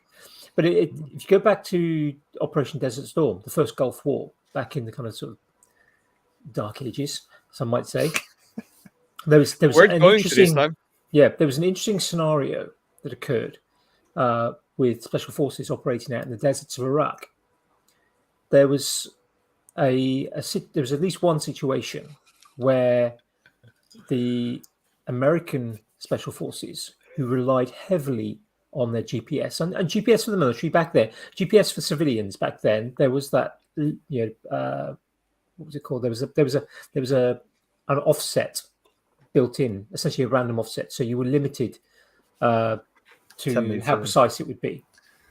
Yeah. And that was deliberately added to signals so that civilian GPSs just weren't very accurate. But the military GPS were not quite as accurate as modern ones, but still within a meter at least, if not centimeters. The Americans relied on those, but occasionally the satellites would go into shadow, so they wouldn't get enough satellites in order to get a fix. British special forces, specifically the SAS, who had their kind of history in the long range desert group, who operated in the kind of, sort of deserts of North Africa during World War II, and still had some of the sort of same skills taught to them. They had magnetic compasses, they had star compasses, they had solar compasses, they had a variety of navigational methods. So when their GPS went down, because they carried them as well, when the GPS went down, they just got the map out and kind of went, well, we've already been tracking where we are because that's their sort of standard operating procedure. And a couple of checks, we're here. And they kept on operating. Whereas their American counterparts often had to stop until they got a fix again for the navigation. That's the same story when the American wanted to develop a pen that you can use in space, and they spent billions of, not billions, but millions of dollars. That's apocryphal, unfortunately. Yes. That really? Every- Because yeah. I heard the story, and then they said it's not true, and then I heard that another guy saying it is indeed true, and he had The proof. problem is, so there is some merit to it, but they couldn't just use pencils because of like fragments of Graphite, which is conductive, floating off, and That's in stuff high like that, high oxygen content of the capsule as well. Okay. yeah, but the Damn, I got fooled. The Fisher Space Pen was kind of co-developed with NASA. But also, But it was not developed by NASA. It was co-developed. They just bought it developed by from the Fisher, company who actually developed it to use it on the space station. Yeah, it's just because it's all as it is. It's a pressurized cartridge, essentially. That's all it is. So that's the idea behind it, is because standard ballpoint pens require gravity as part of the component to help pull the ink out. Whereas the Fisher Space Pen is sealed at the back and it's pressurized. Why though? So it'll write upside down. I know Jamie knows this, and probably Andy as well. Why is the ballpoint pen called a ballpoint pen? there is a ball at the top. It's a ball at the point of it. That's the point. Yeah, compared to Well, Quill? yeah, Quill. pretty much. Yeah. Fine. Okay, never mind. Other fun question: what kind of grit sandpaper did you use in Desert Storm for the map? What? During Desert Storm, they're going in the desert. They use sandpaper for map. What grit? Well, it depends. As they get closer and closer, they It's go about to- resolution, right? Yes. Yeah. So when they're trying to find the kind of the rough location, they have to go for like a 600 grit because it's like zoomed out. But then So as you're they get closer and transitioning closer, from they- fun fact to jokes now? It's all the same thing. Alternative facts. Yeah, no, that's right. Oh, That's right. So here's an interesting fact. Fisher are not the only people to make a pressurized cartridge. Correct. They just Parker have the also for the do original. Yeah. Ooh.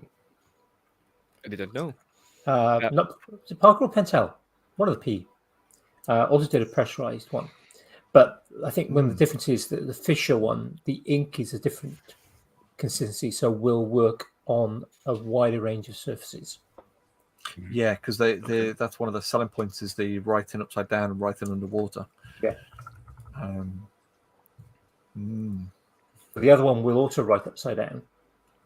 I have a feeling I'm going to have to do a bit of a Google. I don't know whether it's Pentel or now you've said Pentel, I'm thinking it's more likely to be them than Parker.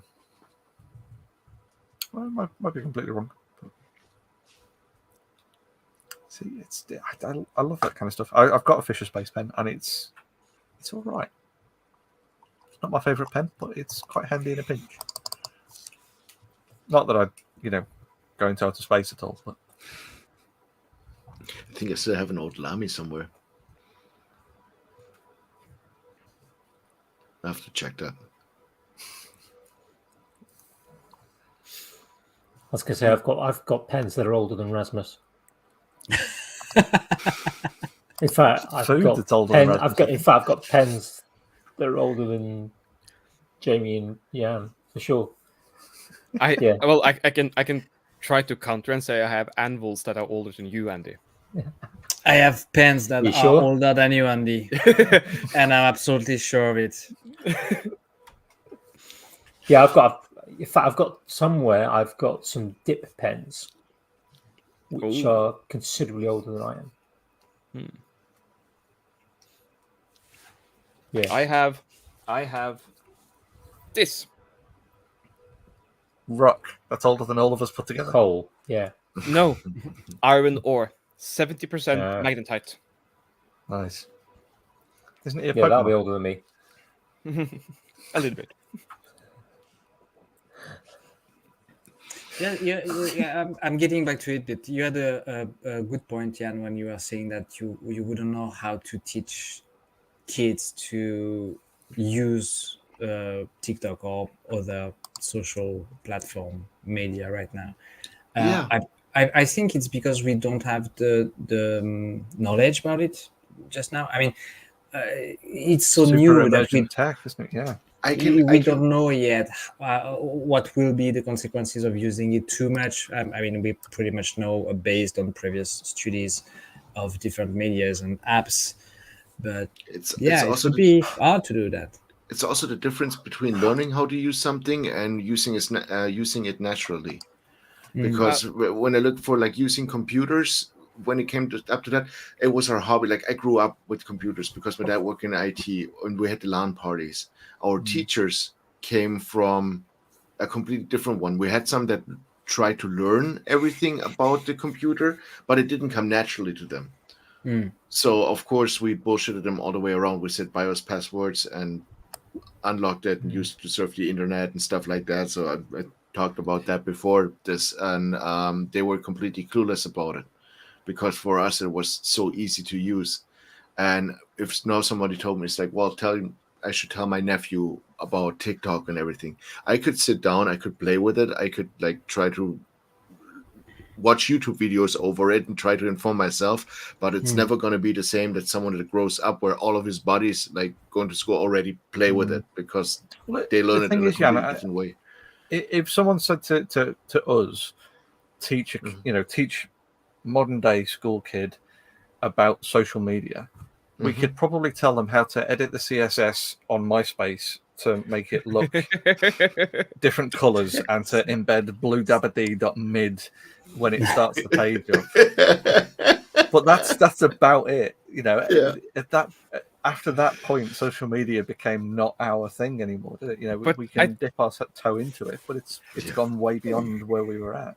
I think you're grasping it slightly from the wrong direction, though, especially when it comes to emerging technologies. As old people, I'm also pointing at myself vaguely. We can't teach them how to use the thing that is coming up now because we are already out of date. Yeah. But we can't teach them how to think about the new thing, how to ask the right questions about the new thing, and how to teach them how to figure things out. Like someone who wants to be big on TikTok, I mean, that question is kind of easy. It's just like, okay, what are the things that are big on TikTok? How did they get big on TikTok? And just break it down into like consistent parts and just figure out like, okay, if I do cute animal videos, that's probably a safe bet. That's probably been a safe bet since home video was a thing. Yeah. Or since the ancient Egyptians was doing their scratches on the cave walls or whatever. Exactly, yeah. That's hieroglyphs is the original cat videos, isn't it? Yeah. 3,000 year history of cats. My cat knocked over a glass of wine. Yeah. But you get the point though. Like if you can't teach them the specific thing, then teach them how to teach themselves about something. That's way more valuable anyway. And then you're sort of going away from the whole problem of what is the new thing going to be, because you're just giving them a set of tools. Yeah, you need nebulous learning on how to seek out information, how to problem solve, rather than rote learning of particular facts that are currently out of date. So how do you do that? Well, that's the struggle, isn't it? Because you can't, Cocaine. No, but wouldn't you work. can't teach Too someone expensive. you can't teach someone to learn about something that doesn't exist yet, and you can't really just go, okay, well, here's a bunch of 10-year-olds learn about algorithms, for social media leverage, because you can't then. It's not an infinite money pot. It's a finite pot of money that you can't all chase, and it's bad No, enough but at the minute It's with. also not a zero-sum game. Well, exactly. Well, you look at the current population of 10-year-olds that all want to be YouTube streamers earning a million of their currency a Yeah, but year. in the 60s they wanted to be rock guitar stars and- player, yeah. and actors and stuff. So it's just about the generation and the time we are living in. You change the label, but it's the same dream. You It's just want to be rich exactly. and famous. Exactly. And 20 years ago it was like football player, and serious. So it's not about that, I think. But what you said, you can't teach them what or how to think about stuff that don't exist yet, but they are the one in charge to build the stuff that don't exist yet. So Absolutely, yeah. based on a previous system of education or values that they are still taught in school right now, they can build up the right mentality, the right spirit in order to get the new stuff made. But is depending that the on right approach, what because I believe it is. if we teach the current crop of students, here's the progression of how these things have emerged, they're more likely then to continue that thought process Not be still in necessarily. that bubble. If we go, Not here's the necessarily. linear kind of the rundown. We sort of need to encourage the creativity in thought. Sure, but no, I don't agree, and you've got a good point, but I wouldn't say I completely agree, for the only reason that we are still teaching history in classes, and we are telling to kids we are now in 2022 in that deep shit that we are in, but look 100 years back and 300 years back, and it was even worse. And so we have improved the situation of human human race by doing this, doing that. We've made mistake for sure, but we try to correct them. And so now you have the choice to repeat the shit that we've made in the past, or to improve the situation for everyone. So learn from what we've done. And I think it's the exact same process when it comes to technology. We've done that, it went that way. Do you want to keep on going that way, or do you want something else, something better? So you have to invent it. You have to go your separate way and find what you want to create for the future. Only a few people are doing that right now. That's what people are being told. Like Elon Musk is the absolute genius that is driving the world into modernity and progress. He's not the only one. And people have sold this idea that one guy is coming up with all the ideas, like Steve Jobs back in the days, and before that it was Bill Gates, and before that it was Gutenberg, and all the people. I that think you're made... skipping a couple of people in between.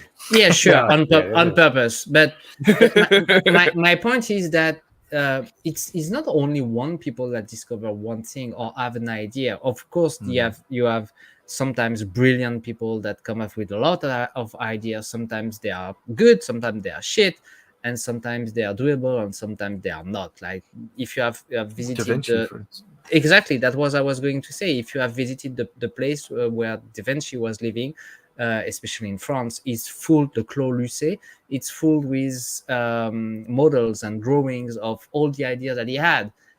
Half of them were good, and half of this half were actually feasible, and half of the half has been done so far, because it was so brilliant or so strange, weird, or impossible on just a material like physical world point of view, feasible. Like the helicopter wouldn't have worked, but the idea was there. So it's training the young spirit and minds to know what's being done is also a key to let them just come up with the new stuff, because you are basing your train of thought and your mentality and your ideas on something solid, and then you can adventure yourself into the unknown, I think. And if you don't do that, you are, like they say for history, you are condemned to repeat the exact same mistake.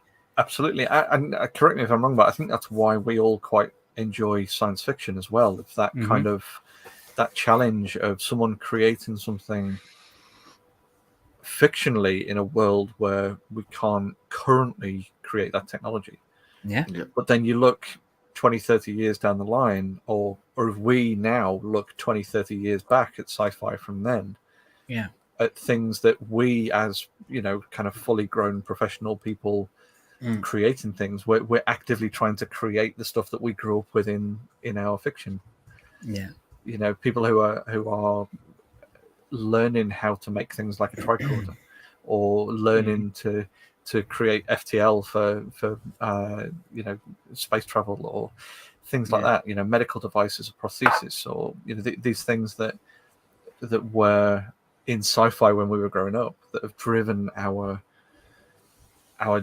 thirst to seek out knowledge. I mean, to seek out even Raz, sorry, Raz. Just one thing. I guess I'm into my rant now. So one thing I have to say before Jan was saying earlier that the teacher was always saying, "Oh, you won't have a calculator in your hand when in the future, so you will have to learn how to make things in your head."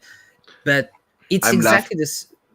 I mean, now it sounds ridiculous because we all have all the technology in the world in our pocket through our cell phone. Sure, that's okay. But as a language teacher, my point, and what I used to say to my student and still say to my student, sure, you can use Google Translate. Sure, you can use some apps where you will talk and it will automatically translate what you will be saying. But what do you do with the failed translation, the things that the intent, the subtlety of the meaning, the second meaning of a word?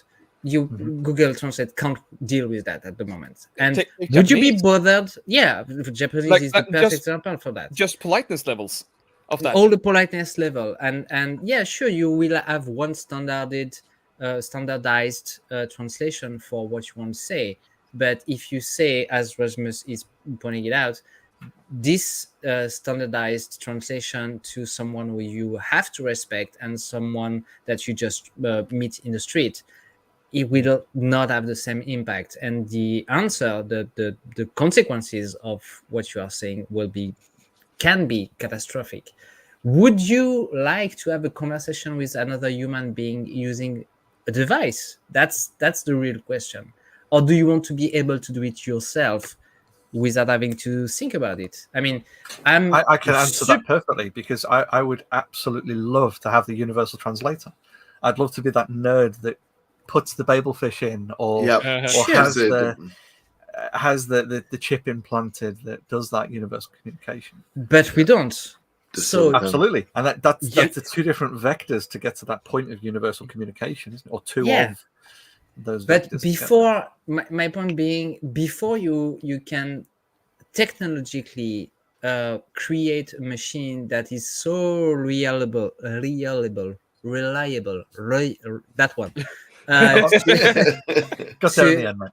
Yeah, in order to have a conversation with someone that you have never met, comes from a different culture, speak a different language, and the communication is 100% accurate, you will have many generations of people having learned the language, the said language, the technology, in order to code the program, to not create the device that you will use. But sure, one day you will have this machine in your hands. My question again, do you want to use this fucking machine when you are telling a girl that you love her? Or do you want to use what's in your head and your heart at the very moment? I mean, that's why now, with all the technology that we have, shut up with your waffles. with all the technology that we have, we still have language teachers. We have still mathematics teachers, people teaching us how to think. At least in my country, we had the philosophy classes in order to learn different point of view and how to have a train of thought when you are not disturbed with a guy with raffles and waving at us. But you also have people going on strike all the time. Because we learn how to think and we are not taking the shit of the government like it's something normal. We know why we are going in strike. No, I'm just kidding. But I'm saying all that, and I will shut up after that because my rant is almost over. I was watching TikTok earlier today, and I've seen the. I just have to say, I love it the fact that Red being the oldest of us on our podcast. And he's the only one who brings up TikTok.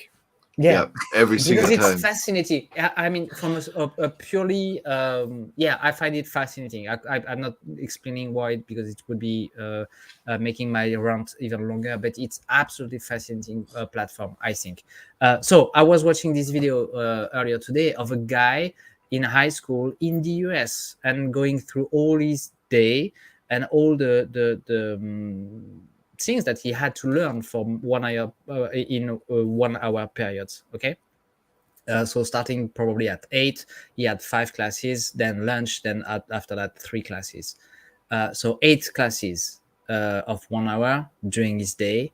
The only relevant one was German. All the other things that he had to study during the day was meaningless, and half of them I've never even heard of. I had to research what it was, and it doesn't teach them anything, either for practical life or for life as a worker in a company or for the future. I mean, it's like you can pick and choose what you want to learn, but if it's not coherent, it's nonsense. It's useless. So I think that's the utopian dream, though, isn't it? Is to have coherent, tailored education per person for their personality and their choices and their goals for life. But it's entirely impossible to achieve. It's absolutely impossible to achieve. You can't be like, you graduate high school and you want, I want to learn mathematics for 2 years. And when that's done, you change your mind and you want to go into social studies for 2 years. And you keep getting degrees for that, but there's no correlation between your first 2 years and the second 2 years. But in the end, you get your PhD anyway, but you're good at nothing because there is no linearity in what you've learned. You've just done the years, and then you're useless because you can't be hired for a position in mathematics or social studies or whatever you studied after that. You are not good enough. You have not the capacity to do the job. Sure, you have been happy for a number of years studying what you wanted to study, but you become meaningless and useless to society, and therefore you will be unhappy of your situation, even though you have fulfilled your dreams of trying this and that. That's good. Do it as a hobby, and if it takes time to find your way and what you really want to learn in order to make your job out of it, I'm 100% for that. That's what I did. I've tried many things before I find my path, so to speak. So yeah, it's a subject dear to my heart, so I'm sorry, but I'm gonna shut up now. I'm done. And a welcome run. Yes. And my mic drop at the end. I think it's a very good point. Punch in your case. I mean, every week I kind of have a little bit of an education rant about something, and I've had plenty of discussions either here or elsewhere about kind of some of the flaws in the education system of most countries in the world, and we talk about we take maths. What maths should we teach? Should we teach mental maths? Should we teach trigonometry? Should we teach all these sort of things? Yes, we can reach for a calculator. Yes, we can reach for Wolfram Alpha that will do it. But the difficulty, of course, is kind of deciding, well, what curriculum shall we teach, and how we will assess it. Yeah. And there's part of the problem, kind of how we assess things. Exams are drastically flawed. Yeah. There are many. I've taught many students who are very good at learning stuff for the exam, doing brilliantly in the exam, and then completely forget it all. Yeah. I personally, I struggle with exams. I can sit in an exam and go, I can tell you exactly which page. I know where on that page, where to solve this. But right now, my mind has gone completely and utterly blank. Yeah. And just go to pieces. But the problem is, and I'll give you a direct quote. This is from a discussion that happened on the Physics Forum. I mean, this just today, or it's actually a multiple day sort of discussion. But this quote came today. It says, "Exams are probably the worst possible form of assessment. Yeah. Apart from all the alternatives." Yeah. That's the only one we have. No, Just like democracy. Yeah, like democracy is the only one that works because all the other ones are shit. But I understand. I had an exam to get past. It was an oral exam, so I had to question a young girl about a topic about Japan. So she could even pick the topic herself, but she was so afraid just to express what she had learned that she was unable to open her mouth. And I had to give her a really bad notation because you gave nothing to me. So I can't check that you have learned everything that I know you've learned because you're a very good student. I've seen you work and I've heard what you had to say when it was not a test. And unfortunately, I had to make her fail a unit because she was too scared to just talk. So it's a bad thing. And it reminds me what Jan was saying about all the books that he reads and rereads. If we could even pass 1/10 of the passion that Jan has for his books and Rasmus has his books for any kind of education, math, physics, Japanese, French, German, English, history, anything, it would be wonderful, and we would have happy students, well-educated, happy students. The problem is that all the fun that you feel and the pleasure that you feel when you are reading a book that you have chosen is completely cancelled when it's imposed to you, especially when you're a teenager, I think. Yeah. Well, I'm going through the same with my youngling at the minute. Trying to differentiate between memorizing loot locations on a map versus memorizing how to spell words in a vocab test. These are words that they'll use for the rest of their life. That's worth spending a bit of time working a mnemonic out so that they can remember how to say them. Sure. More so than remembering which loot's in which location on a game that they'll only play for another few months. Yeah. I mean, it's sorry, go on, Jan. I just wanted to say, it's like, no, I lost my train of thought. Go ahead. I'm just gonna recollect what I was actually trying to say. Sorry, I know you're getting very tired, mate. I saw that. I'm still sort of going back to the whole concept of just giving them just enough tools and knowledge to figure out everything for themselves. I mean, you could make them memorize all of these dates of why things happened, but if you don't tell them how the one affected the other, then it doesn't matter. Yeah, I mean, just saying like and the how French to Revolution. seek out information. Just saying like, oh, the French Revolution happened at this year. I don't even remember when at the moment. And 1789. 89. And just knowing that, okay, lots of nobility and kings and all of that lost their head. I mean, only 3 years later. Okay. For the king, Yeah. well, that matters. But I mean, like, okay, that's a big shift in a country's history. but it doesn't tell you anything about why it happened. Just Absolutely. knowing that date. But And what I have honest- picked out from that, though, Braz, is that what we don't need to teach kids the dates for when the French Revolution happened or the facts of it. What we need to do is teach kids how to befriend lovely French people, Yes. so that then when you need that information, you can have an excuse to call your friend and ask what the date was, and ask when and how many and why. And Is there an easy way to remember? The French Revolution happened only once, but it's still ongoing. It's not Yeah. it's not over yet.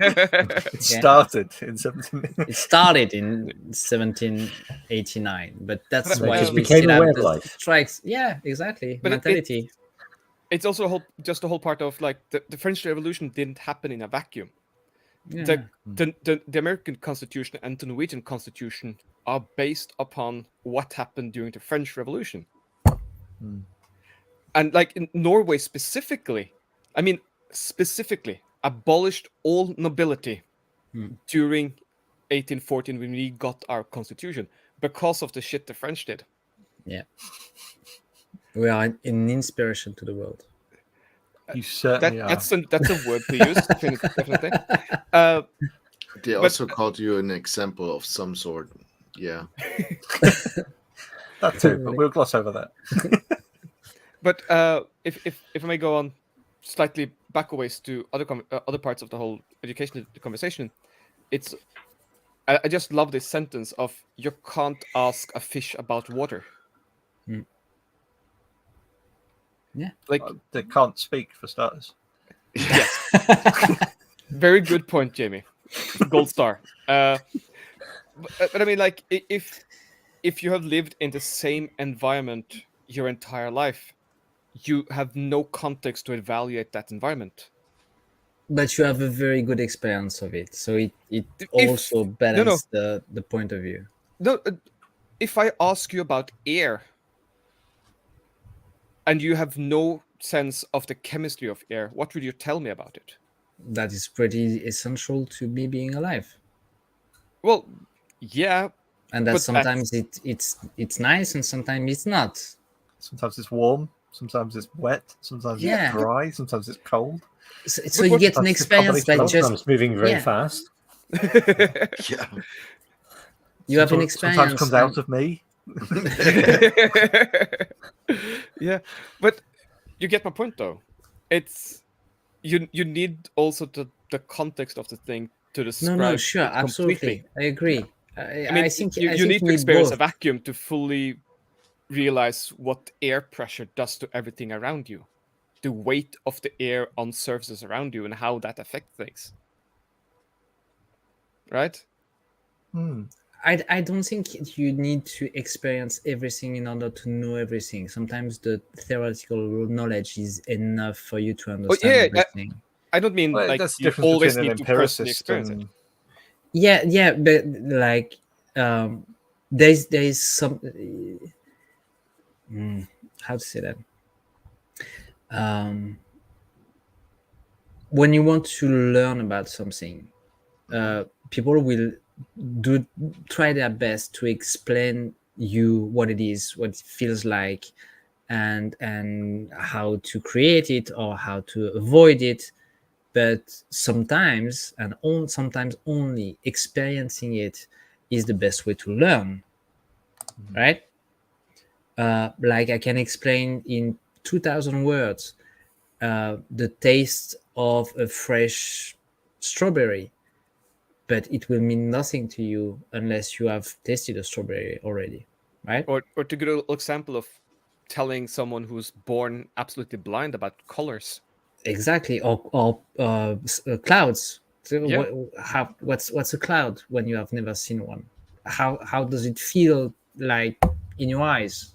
It's meaningless, right? So knowledge and experience are That's to me very important. such a French way of looking at the world, though, Red. How does it feel in your eyes? The emotive speaking of the experience as a feeling rather than as signal or an input. Or I love that way that you that you view the world. Thank you. I remember when I was a child watching a movie. So not movie podcast, but that one was very important. I can't remember the title of the movie, but I wish I could right now. It was about I think a young girl or young boy, I don't know which one, which was born blind, right? And made a friend who was a young girl or boy. I don't remember who was blind and who was not. And the other one, the not blind kid, was trying to educate the blind one about the world and to um, explain what was blue, what was red, what was a cloud, and so on and so on. So for red, the color red, he put, let's say he and her, he put her hand close to the fire, and so she felt the heat, and he said, that's red, that's the color red.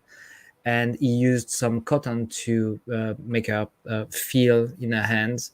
That's what a cloud looks like to us, like cotton. And so that's probably why now I see the world as you said, Jamie, the feeling that you have in your eyes when you are seeing stuff. It's not only input and colors and light. It's, to me, it's, yeah, you all the, and that also because I've studied cinema for a long time, that I know that when you see a gun in a movie, it's not a gun in a movie, it's the gun that you have seen in all the previous movie that you've seen, so you know what it does. Same thing for a glass of wine. If you see Chardonnay in a movie, you know that's the fucking white wine that all the American housewives want to drink when they get back from work, because we don't drink Chardonnay that much. So it also carries all the history of the said thing in the old world cinematography till that day. This is what I was going to say. Is that you know, if I was going to design a way of educating the masses, it would be in that you know the way that the maker community does it. You know, it's all about learning. How to insult Raz, how to insult Steve, and then those transferable skills between Raz and Steve. But it is that case of transferable knowledge, transferable skills, and it is that the memory of a thing you've done before, the memory of interacting with a person, or the memory of interacting with materials. It's that the tactile feedback. It's the sight, the smell, the taste, the feeling of approaching someone to ask them how they did their thing. It's that communication, whether it's communication between you and a tool, or you and a material, or you and a piece of software, or you know, it's all that. It's nebulous transferal of other skills and other things to accomplish what you're trying to do. You know, like whether or not you remember how you used to do sums with a pen on a piece of paper, or you remember where you put your calculator last, or which numbers to punch in. That's the sort of the transferal of stuff over time is the more important thing. Like you say, that linked knowledge that it's not a gun, it's the gun, it's the thing, or that music that you hear and you feel. You know, that this is the bad guy, this is the protagonist, this is, you know, the closing act. It's knowledge over time, and with that also the ability to filter things and see them into greater context. Like if you're trying to figure out why something works, well, no, let's go the other way around. World War II or World War I, possibly, when they had all of those aircrafts coming back ridden with bullets, and they thought, oh, we need to reinforce those bits because that's where they got shot the most. And then you never stop to think like, no. These are the airplanes that come back despite having been shot so many times. Confirmation bias, isn't it? Yeah.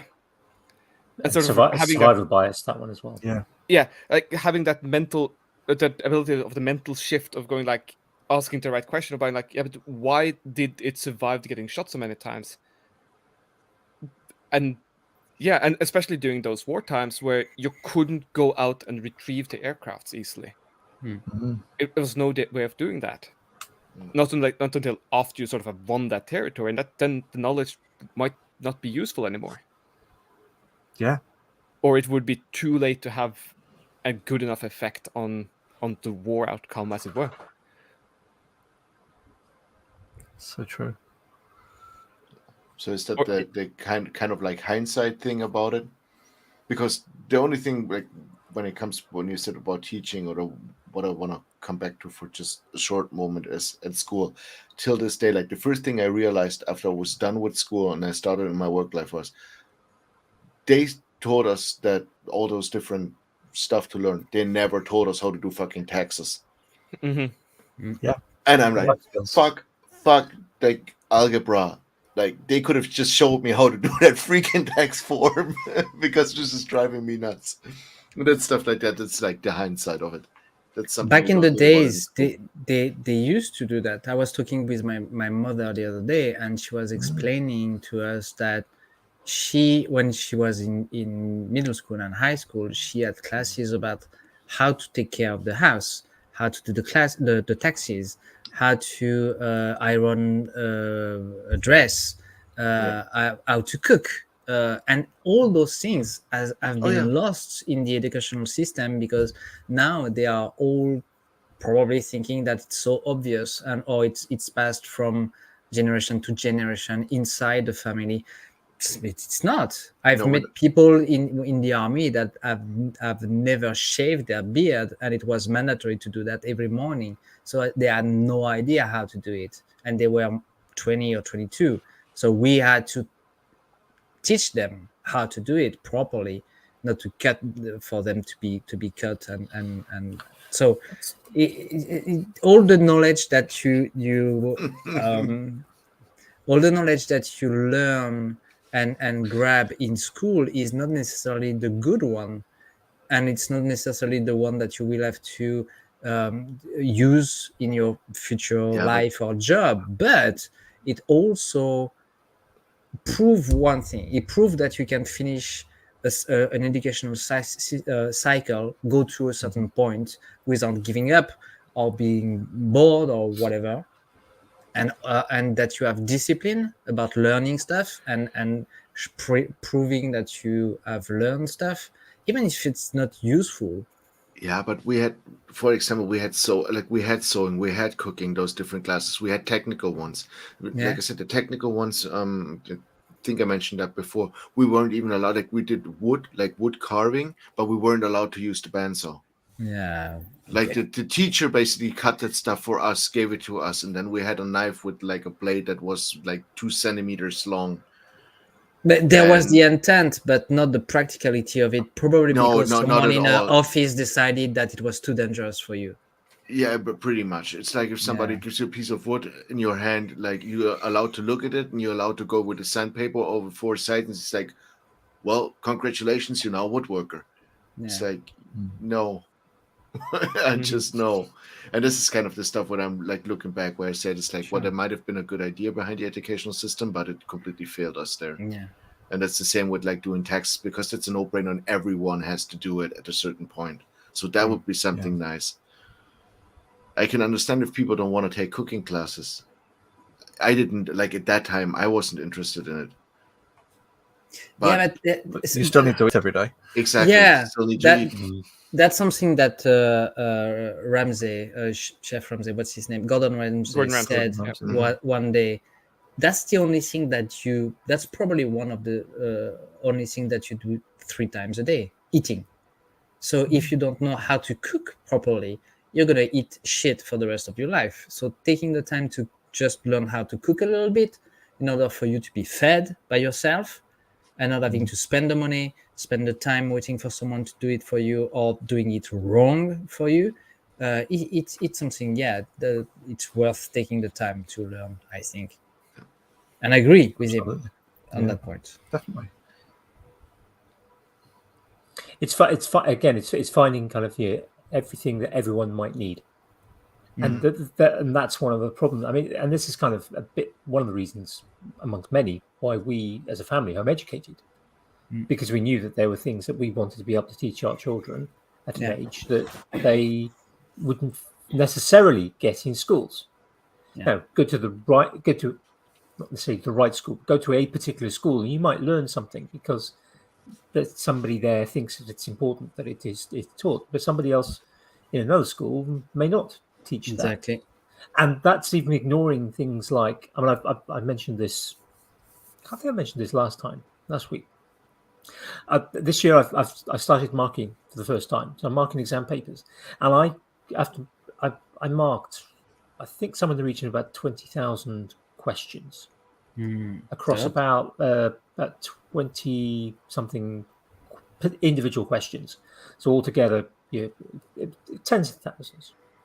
And I got to look or see clues that made me realize that certain.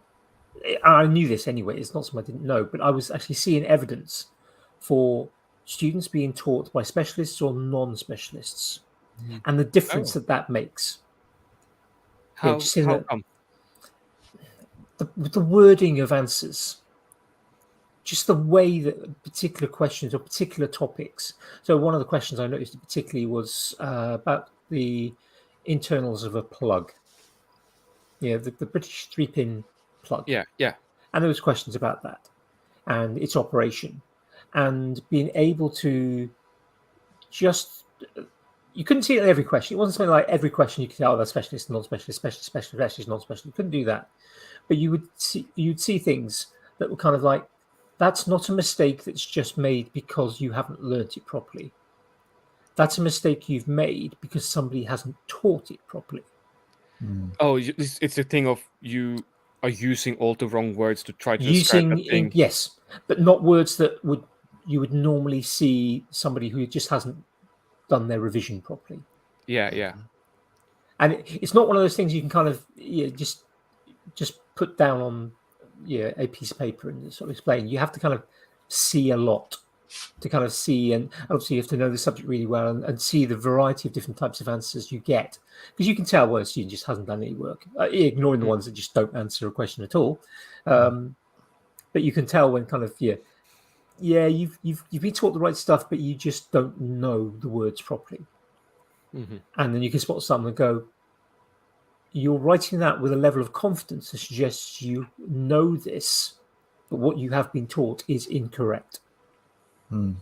Yeah, which is scary in many respects, but it's an unfortunate fact of the education system in the UK. Particularly we're desperately short of physics teachers, and there's no way of actually stopping that being a problem for a very, very long time, because of course we're teaching the next generation of teachers at the moment. Yeah. It's sort of systemic. You need to take it by the root and start changing it, and it will take decades. It's the whole thing. I mean, that discussion I was talking about with the quote about exams was actually kind of coming out of a discussion about gender and physics, which again is a topic that's been studied and it's a topic that's been discussed time and time again. And there are people talking about, well, what sort of activities should we use? What type of what sort of language should we use in the secondary classroom, in the classroom of from 11 years up? And the problem is that actually a lot of the problems with gender imbalance in STEM subjects aren't because of things happening from when they're 11 onwards. It's happening when they're 2 or 3 or 4 years old. Yeah. And things are already put in place that then just kind of push onwards. When it's a thing you grow up with and take for granted and never question. Yeah. I guess it's the whole fish and water thing again. If you never even realize it's there, you can't address it. You can't change. Yep. And you can look at that with things like trans rights or gay rights or any kind of lots of different sort of more politically edged things. But it's interesting looking at actually cultural differences as well. In some cultures, there is no shortage of female physicists. In fact, there's a surfeit of female physicists, because in those cultures, being a physicist is actually seen as a second rate to perhaps being an engineer. Engineers are held at a higher level. Like being distinction. a old school computer, a person who computes. Yeah.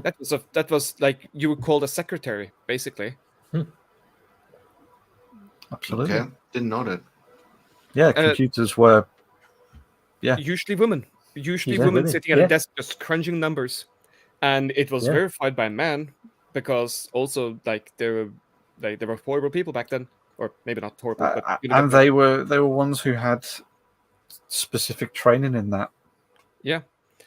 Like all of the calculations for the Apollo missions were done by 5 women or something. Yep. Yeah. And And when they introduced electronic computers to They were do the the ones who work used them. instead, they got the women to check what the computers were doing was correct. Yeah. Because they didn't trust the computers enough at that point. that's really Absolutely. wild, actually. Yeah. But then we talk about like, should we teach mental maths? Yeah, I mean, go back to those times, mental maths was obviously very, very important. Although Yeah. there were calculators in the 1960s, 1970s, it was actually still quicker and to be able to kind of, especially to double check. And I will do a calculation if I'm working with, say, a GCSE level student, particularly, but actually even A-level students doing maths. Sometimes it is actually quicker to solve the problem in your head than to use a calculator. Yeah. One of the big things my dad taught me, sort of in between wine bottles, was to recognize what to expect from a certain type of calculation. Yeah, absolutely. No- Ballpark kind of figures. Yeah, I mean, not even like how many decibels should you need for this kind of calculation. It's more like, no, you're trying to reduce the number. It shouldn't be bigger when you're finished. I mean, like doing with percentages, if you And do that- it the wrong way around, it gets really weird. But it's like, oh, but I know I'm supposed to get a smaller number. It shouldn't be 10x apart, because I'm trying to figure out how often something happens in. And that's why things like mental maths actually are still important to be included in Yeah. the school system. I've mentioned before a question I used to do a maths test for my A-level students on their very first lesson in physics, and one of the questions they were given the data for the world record for Usain Bolt for the 100 meters. So it told 100 meters in 9.8 seconds or whatever it was. Calculate his speed in meters per second, and they'd all get that correct. Well, 99% of them would get that correct. But then I would give them the information. There are 1,609 meters in a mile. Now calculate his speed in miles per hour. And they should come up with a figure of about 23 miles per hour, which is reasonable. It is what we would expect to happen. Yeah. But you sometimes get answers, things like 0.00003. Or I think the highest ever had was something like 29,000 miles per hour. Wow, Ooh, that's impressive. it's fast. But they Yeah, don't fair apply. They've been busy putting it into the calculator, but they haven't actually looked at the number and gone, somebody running at 20,000. Four bald eagles and Yeah. Good thing you didn't take into consideration the acceleration of the guy. Like, Well, that's the old thing with the big beardy chap that people see at the end of the year, around the kind of Santa Claus. that whole John Diari? Has to be John Diari, right? the calculation that was done, of like how fast he would have to be traveling to be able to visit the number I've of got PowerPoint kids. for that. Yeah, exactly. And and there was a similar one for Aladdin and Jasmine on the magic carpet, Yes. being in 2 different places very quickly between scenes, and how fast they'd have had to travel, and how quickly they'd have both vaporized from the Acceleration the and velocity friction, yeah. needed. Yeah, Yeah. it's not just a whole new world; it's a whole new speed. Absolutely, yeah. It's a whole new class of physics. There's some Oh, great yeah. movie physics. In fact, there used to be I don't know if it's still going. There used to be a website called Movie Physics, which Oh, looked wow, at some okay. of the faults with physics. Like if you look at Pirates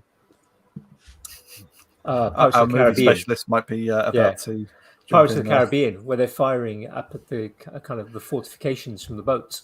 We think, well, the angle they'd have to elevate the cannon Uh-huh. to fire upwards would send the cannon basically through the floor of the boat. Before But- Red's gonna start, Uh-huh. I have to take myself out of the equation. I am dead tired, and I have to get You up in need a to couple sleep, of mate. hours. Actually, Yeah. yeah. So I have now maybe another Use it 4 away. 4 to yeah. 5 hours. Yeah. So Yeah.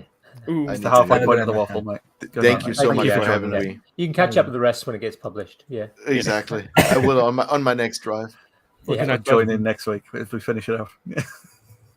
Guys, take care. You Good too. night, Have a Good good night.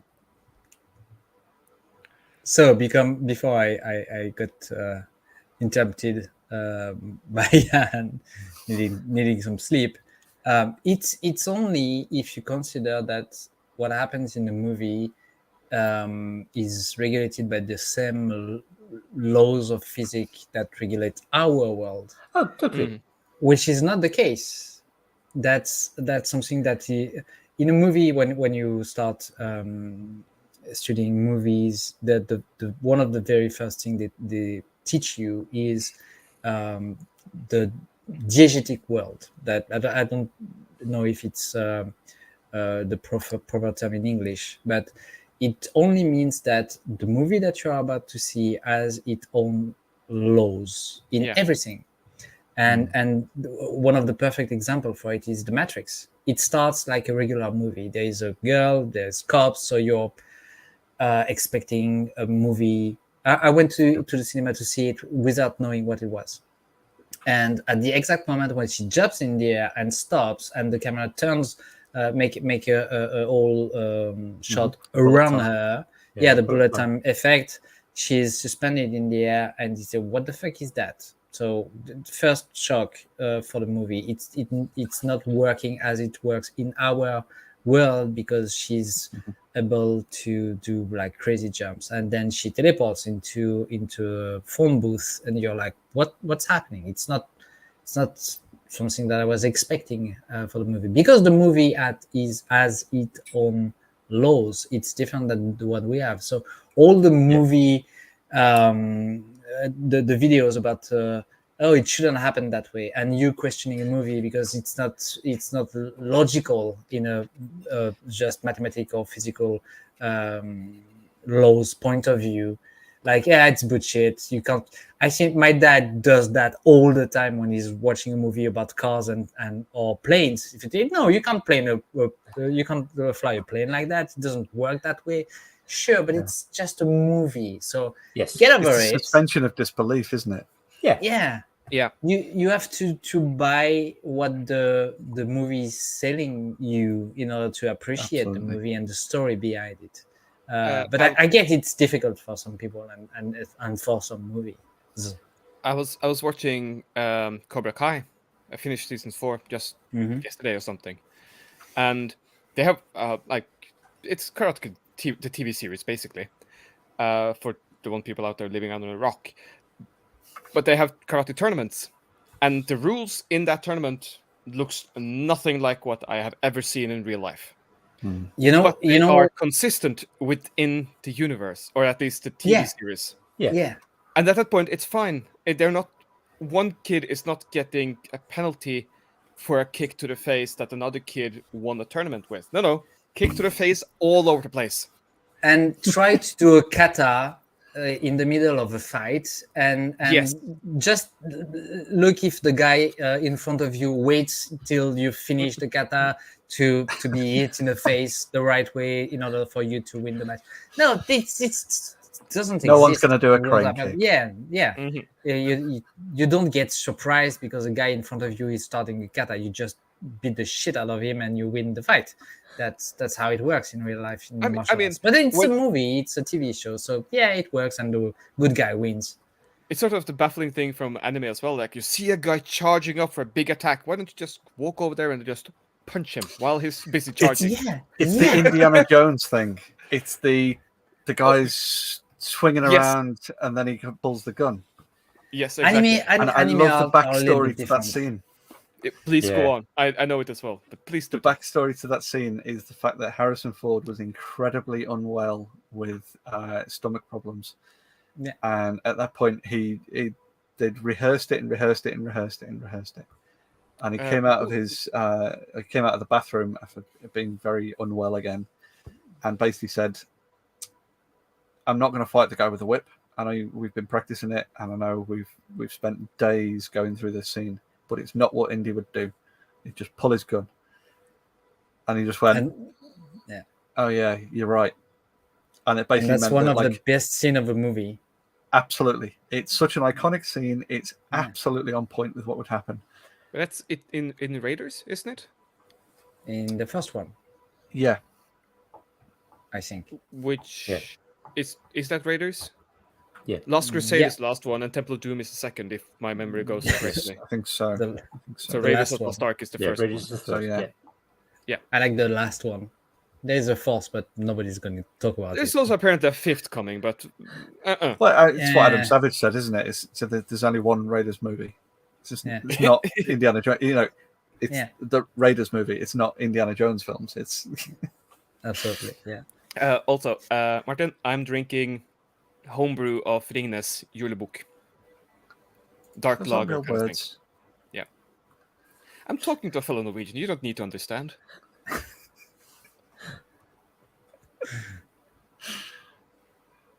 And yes, it was supposed to be brewed well before Christmas, but we started the batch during Easter, and I'm drinking the last pint of it now.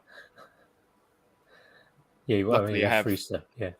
Luckily, I Christmas. have 22 kilos more, or 22 liters more in the that I just need to bottle. Or just find a big enough straw that will reach your desk. I But- have but- had thoughts. yeah. There's just a tiny wall between me and the beer. Just put a tap system in. But Red, you're absolutely right. I mean, I talked about kind of analysing things like Pirates of the Caribbean. It doesn't stop it. Yeah, just being able to do that and kind of saying, yeah. I mean, I don't have. I've never said in kind of sort of teaching that. Yeah, based on the our current knowledge of universal physics, this is. But yeah, you kind of go, yeah. If we analyze it using physics techniques, we can see that this is too fast, this is too slow, that is the wrong angle, whatever. It doesn't stop it from being a great film. Yeah. I mean, it's what I talk about kind of like I mentioned earlier, the Jack Reacher films with Tom Cruise. As a Jack Reacher fan of the books, those are not Jack Reacher films. It doesn't actually stop them from being not a bad film. For a Tom Cruise film. Yeah, I mean, they weren't bad. my solution to all of that, those kind of things, is like everything except the original piece of art, as it were, is fan fiction. Yeah. It could be Yeah, bad fan fiction, it could be good fan fiction. Yeah. We then- talked about that with Raz quite a few times, and I absolutely agree. If you are taking a book, a story, and you are turning it into a movie or a TV show, it can only be seen as fan fiction or story based on existing character, but it's not the same thing.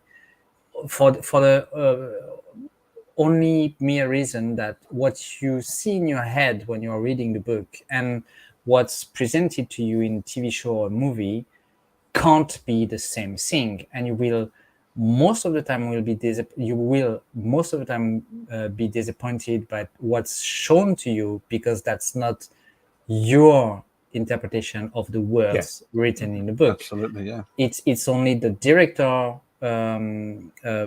way of seeing the story and wanting to show the story. So that's why, to me, the book was better, or the movie was so and so, is not relevant. It can't happen. It can't exist because it's not the same thing.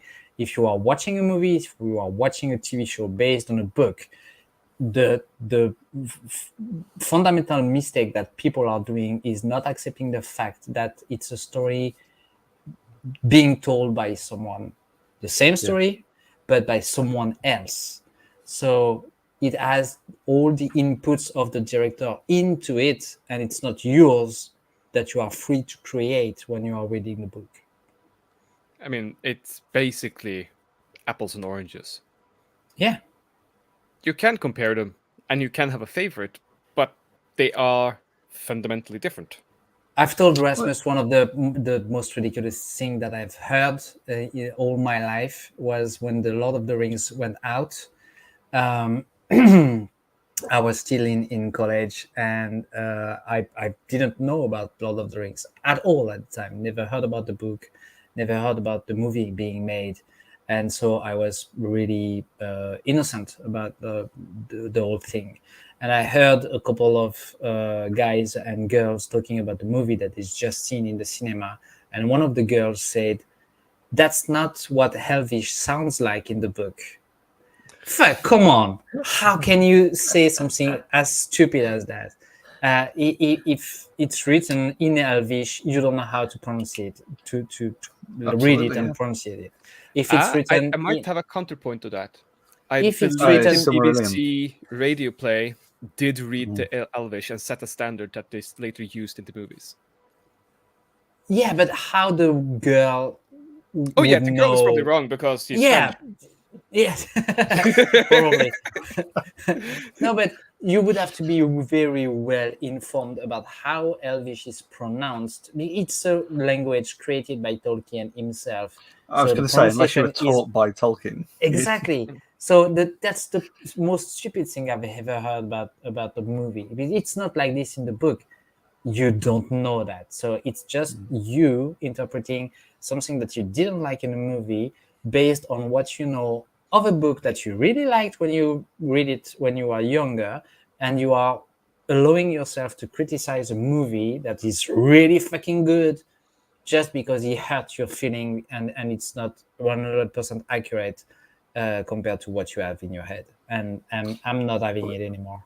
This is where it becomes problematic, I think, with the whole idea of it being fan fiction, in that you also have the association not of previous source material, but of the people involved with it.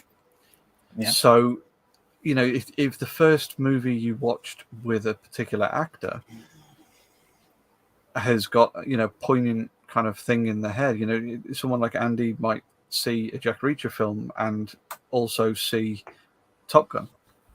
So there's that kind of Top Gun back end influence, or any Nicolas Cage film being the same character, just with a different subplot or a different different outfit. It's an actor brings all the previous movie he has made in the new movie. That's why Bruce Willis is always saving the world, because it's only if on a purpose from him for his career to change the style of character that he's doing, that he would be a bad guy. Tom Cruise only did it once in all of these movies. Like he was a very bad movie. He was not playing a good guy. He was doing a killer, and it was a flop. Nobody wanted to see that because Tom Cruise is supposed to be the good guy that saved the day. I'm not going to say what I think about Maverick and Top Gun because we don't have time for that. That's fine. Well, but use your own podcast for that. Yeah. No, but it's the same thing that I was saying earlier about the gun. When you see a gun in a movie, it's not a gun, it's the gun. It's the gun that will kill people. So if it's shown to you on camera, if you see it in the frame, it has a purpose. It will be used to kill someone, to threaten someone. It's not just here because it has been forgotten in the frame when they shot the movie. That's something that people need to understand. everything that's shown on camera, on screen, has been decided to be shown. Otherwise, it wouldn't be there. So it has a purpose, whether it's an accessory or person or anything else. If I may be a little bit controversial, Please do. regarding the whole fanfiction thing, what do you think is the earliest piece of fanfiction still being read by millions? Bible? Yes. That's not a story. Yeah, it's a story of someone being told thing, 500 years later. Yeah, like one thing is like the Bible we have today has been modified so many times that it is even fan fiction of what it was originally meant to be. Yeah, Of course it was. Also- But even the Bible, the Christian Bible as a thing is fan fiction based on earlier texts. Based upon and first of the translation. Jewish, and the Jewish is also Yeah. based on earlier things. So it's this long cavalcade of like telephone of Yeah. people whispering legends and myths to each other and putting them into the context of the world they live in. Yeah, making So, their own offshoot series with similar characters and vaguely similar plot lines. That's been going on for Yeah, I mean, if it's centuries Jupiter and or centuries. whether it's Zeus or Jupiter or Jesus, I mean, same soup anyway. Same bringing food soup into it. could have been the food type thing, or it could have been the superpowered individual. You know, given that we've all See, Three of us have watched this The is why Boys. I'm so much smarter than you think. and so much smarter than you look as well. I know, it's amazing. But Before dogs we are even smarter travel- than us. Yeah, if you think about it, yeah, a dog will understand several words from a human. You know, it's sit or lie down, you know, come fetch, whatever. Absolutely. Whereas, I don't you know any. we dog don't words. know any dog words at all. Yeah. Yeah. That's actually a really good one. That's fun. Before we devolve into any more madness, is it worth us wrapping this up, chaps? Yeah, probably. yeah. It's been like 3 hours. I was going to say because it's 3 hours and more or 10 minutes. Yeah, and it's obviously it's an hour later. Damn, we are Well, far away makes from me the in the record. morning. Yeah. Yeah. We just have Just to go goes for to 2 more show. hours. yeah, we know you probably could, right? Just And we know Red will still be awake in 2 hours, but probably yeah. Yeah, but we're gonna leave it to Jess. I mean, she deserves it. Yeah. I think the only person who can break that record is Jess. Yeah, Probably. That'll be when she comes back on next. Yeah. Yeah. We'll have to get kind of have to take it in shifts. Start it earlier in the day. Like we Saturday. also need to have her in the show soon. Yeah, we Very should. up- We really should. Yeah, yeah. I also I had a hope- couple of other ideas of people I should ask, but I haven't gotten as far as to remember to write them down. So So as of yet, as they we've don't got exist. far enough into the show, what show is it that you guys would be inviting her onto? A movie podcast. It's called Calling- Two Thirds Podcast.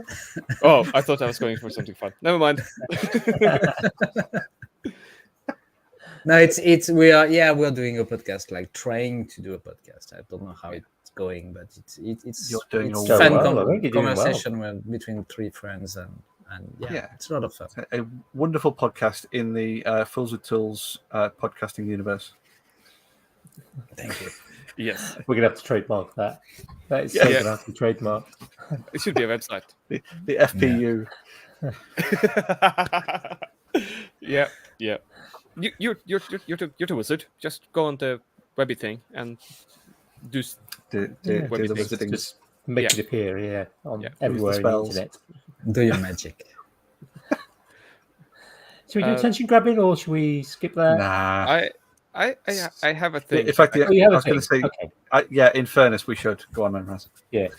I have been stumbling around in a world of different people through the eyes of Peter Santanello on YouTube. He is a guy who basically does exactly that.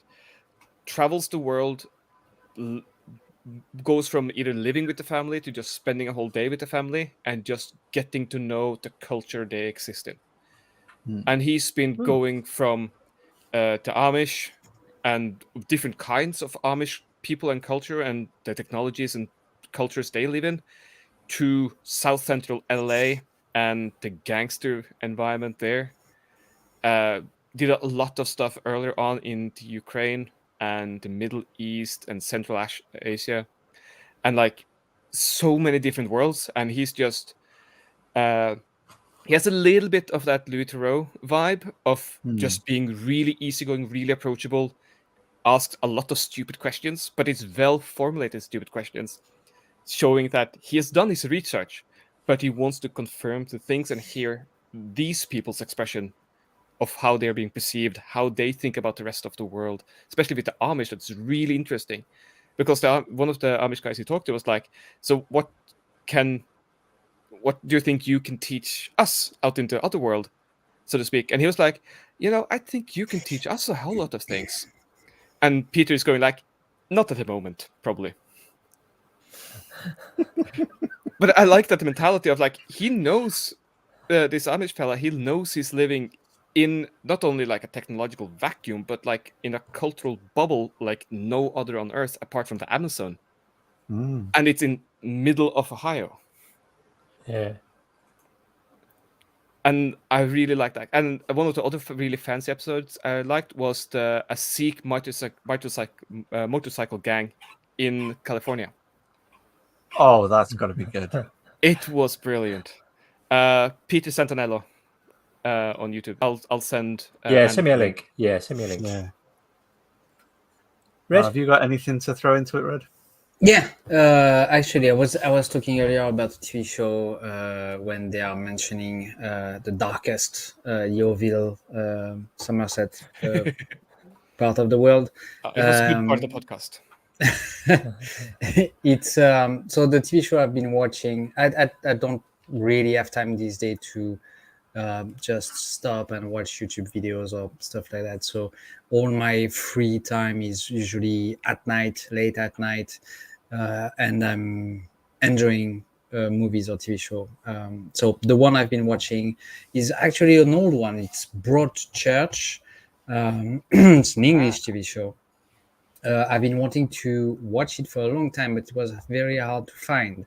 And one of the French streaming platform released season 1 and 2 not that long ago. I'm still waiting for season 3. So I watched 1 and 2, and it's a TV show. It's a murder story, and a cop is investigating who killed this child. What's great about it is that sorry, I think my printer moth just flew out.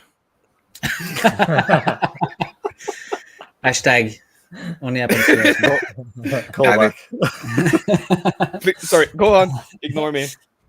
So what's great about this show is that the main character is played by David Tennant. Doctor Who number 10 is really good, and I didn't really like him as the Doctor because I thought his way of acting was a little bit too much sometimes. But I understand why it was done that way in Doctor Who, because after that, I've seen number 11, 12, and 13, and Matt Smith. And they are all a little bit too much because it's just a character that needs that. But in Broadchurch, David Tennant is absolutely brilliant. Plus, there is also Jodie Whittaker playing the 12th Doctor, 13th Doctor, sorry, in that show, Broadchurch. There is also Arthur something, I don't remember the name, playing Rory in the season 5, 6, and 7 of Doctor Who. There is also Olivia Colman playing also in Doctor Who in the first episode of the season 5. So very, very good actors that you all know if you're a big Doctor Who fan. But the show itself is very well made.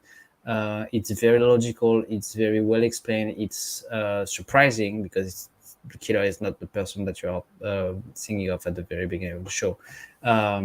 So yeah, I really enjoyed it. It's different, I think, for many reasons that I'm not gonna explain now. But if you like that kind of show and those actors, you should definitely give it a try. Yeah, it was very well. I remember that well. It was very well done. It's it's hard hitting though. Absolutely, Unlike, it's unlike some, I mean, we have a lot of sort of detective shows in the UK, and a lot of them are kind of not hard hitting, really. But then you get some which are really kind of, they take a topic that is actually quite uncomfortable. Yeah, it was. And they deal with it. They deal with it in a manner that's also quite uncomfortable. Yeah, because it's totally engrossing.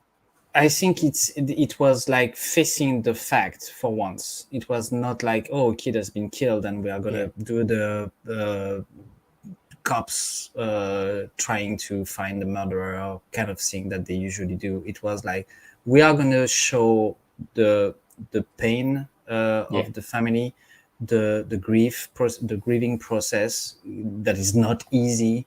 And these families are dealing with a lot of other shit happening during that period of time, and all the people in the village are included in the story. So it's brilliantly done, I think. So yeah, that's my attention grabber for this week. Jamie, what about you? Well, I think I'm about to steal yours. And our good friend Ruth Amos. Ah, yes. I have other ones actually. Yeah, that doesn't surprise me. But yeah, a friend and previous guest,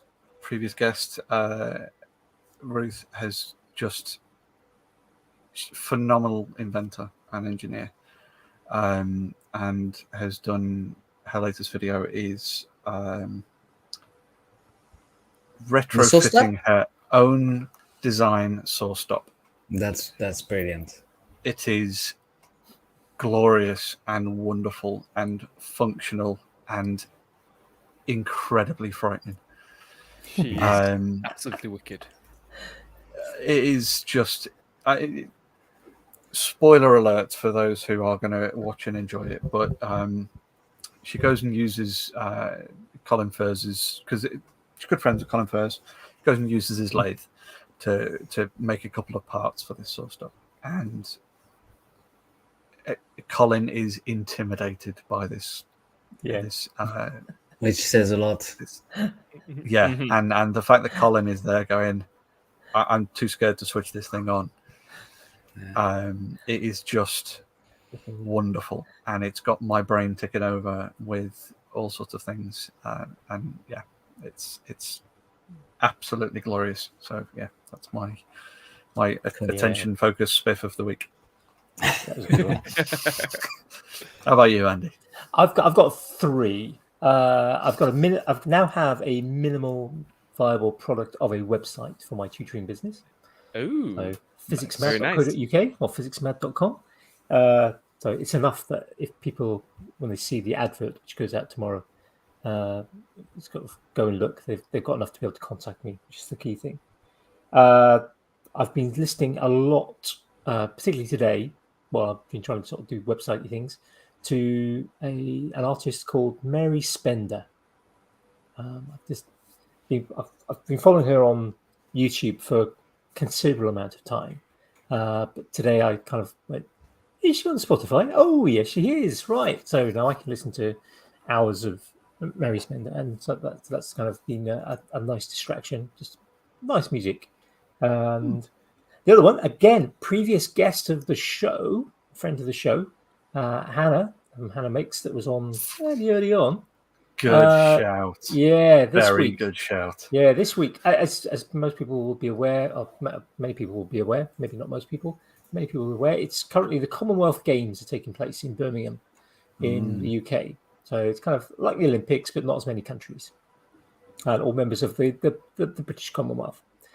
And they, as similar to the Olympics, they had an opening show, and during the opening show, they had a giant mechanical steampunk bull. Yeah, when we say giant, colossal. It's huge, and it was parading around inside the stadium in the opening ceremony. And Hannah was one of the builders and pilots, because there were several, of this bull. She programmed the legs. So there's wheels as well, but there's actually moving legs. So she programmed the legs, and she was operating, keeping an eye on that, and also operating the tail. And go find her on Twitter. There's a link to a BBC News article where one of the BBC News presenters sort of goes and has a look inside and sort of seeing how it works, and it's just brilliant. Yeah, she's a mech builder and mech pilot. Yeah. It's such a cool machine. And recently married as well. She mentioned Absolutely. it during our show that she was engaged and working on the marriage, and that's now happened. Indeed. So congratulations to the lovely couple. Congratulations. So yeah, that caught my eye this week, and it's all rather marvelous. I do like things like that. Absolutely, very much so. Apparently, somebody started a petition to keep the ball. Yeah, saw that. There's an association, for those who don't know Birmingham. There's the shopping centre in the kind of main shopping centre is called the Bull Ring. So there's kind of the bull is kind of iconic to the city. Iconic animal of Birmingham. I'm sure our Brummy listeners will be able to explain why, but I don't know off the top of my head. Maybe I should ask my brother-in-law's from Birmingham, so maybe I should ask him at some point. It's probably old. Yeah, it's very old. Yeah.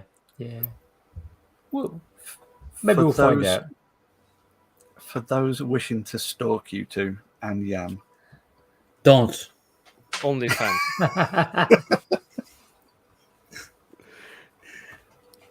Now, you can find the podcast at 2/3 Focused on all of the places you'd expect to find it, especially if you're capable of spelling it out.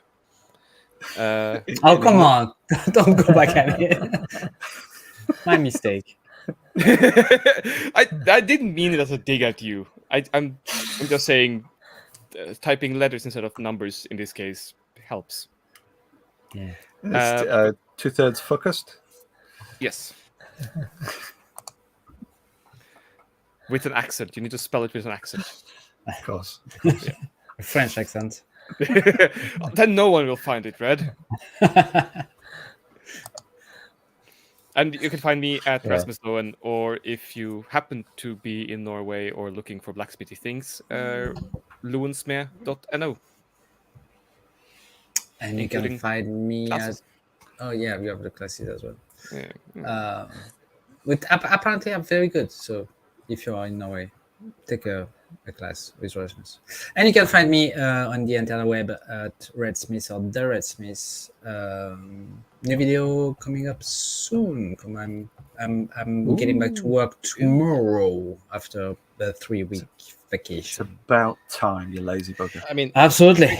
3-week vacation, 3 months moving in, 3 months fixing the car, and then 3 months being silly.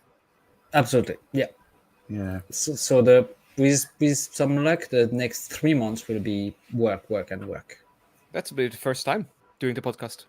Yeah, it's been a long time since I've tried to work a little bit here and there, but I really need to get back at it now. The apartment is almost fully done. That's good. Yeah. Now you can play Elden Ring. Damn it.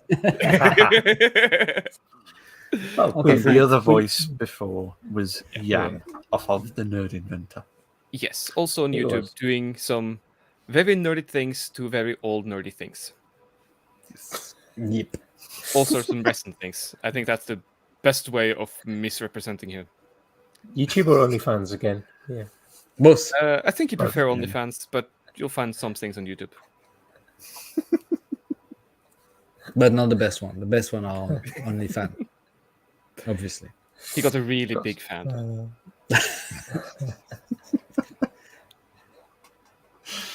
I'll message him tomorrow as well and see what his attention grabs are as well, and I'll add that to the show notes. It'll be just mostly snoring now, I think. Mm-hmm. Yeah, I'll wait till tomorrow. Well, I'll throw Spell Slinger in. You kind of mentioned that earlier. Yeah, that's a fair one. Yeah. Right, I think on that note, I think we've done enough. Just shy of 3.5 hours. I think that's enough for anyone. I think it was a good level of carnage. Yes, I hope so. thank you so much for joining us, guys. No, And thank you for Yeah, it's been a having pleasure us. again. Yes. Thanks for having us on. Always a pleasure to have a pleasure. chat with you guys. And we will no doubt at some point have you back on again, because we like to do that. I'm sorry to Absolutely. hear that. It'd be an opportunity for you to make more waffles. Yeah, I went we through did- 6 this time. Amateur. It's have to try for more next time. Yeah. Yeah, aim for 8 next time. Yeah. You have to at least reach 10. Oh, but then we need to have a longer waffle, and I might have to skip one dinner. I think you need to learn to eat faster. Exactly. Yeah. Fair enough. That's the other one. Right. Right. In On that that note, case, good bye, night, folks. folks. Bye bye. Have a good night.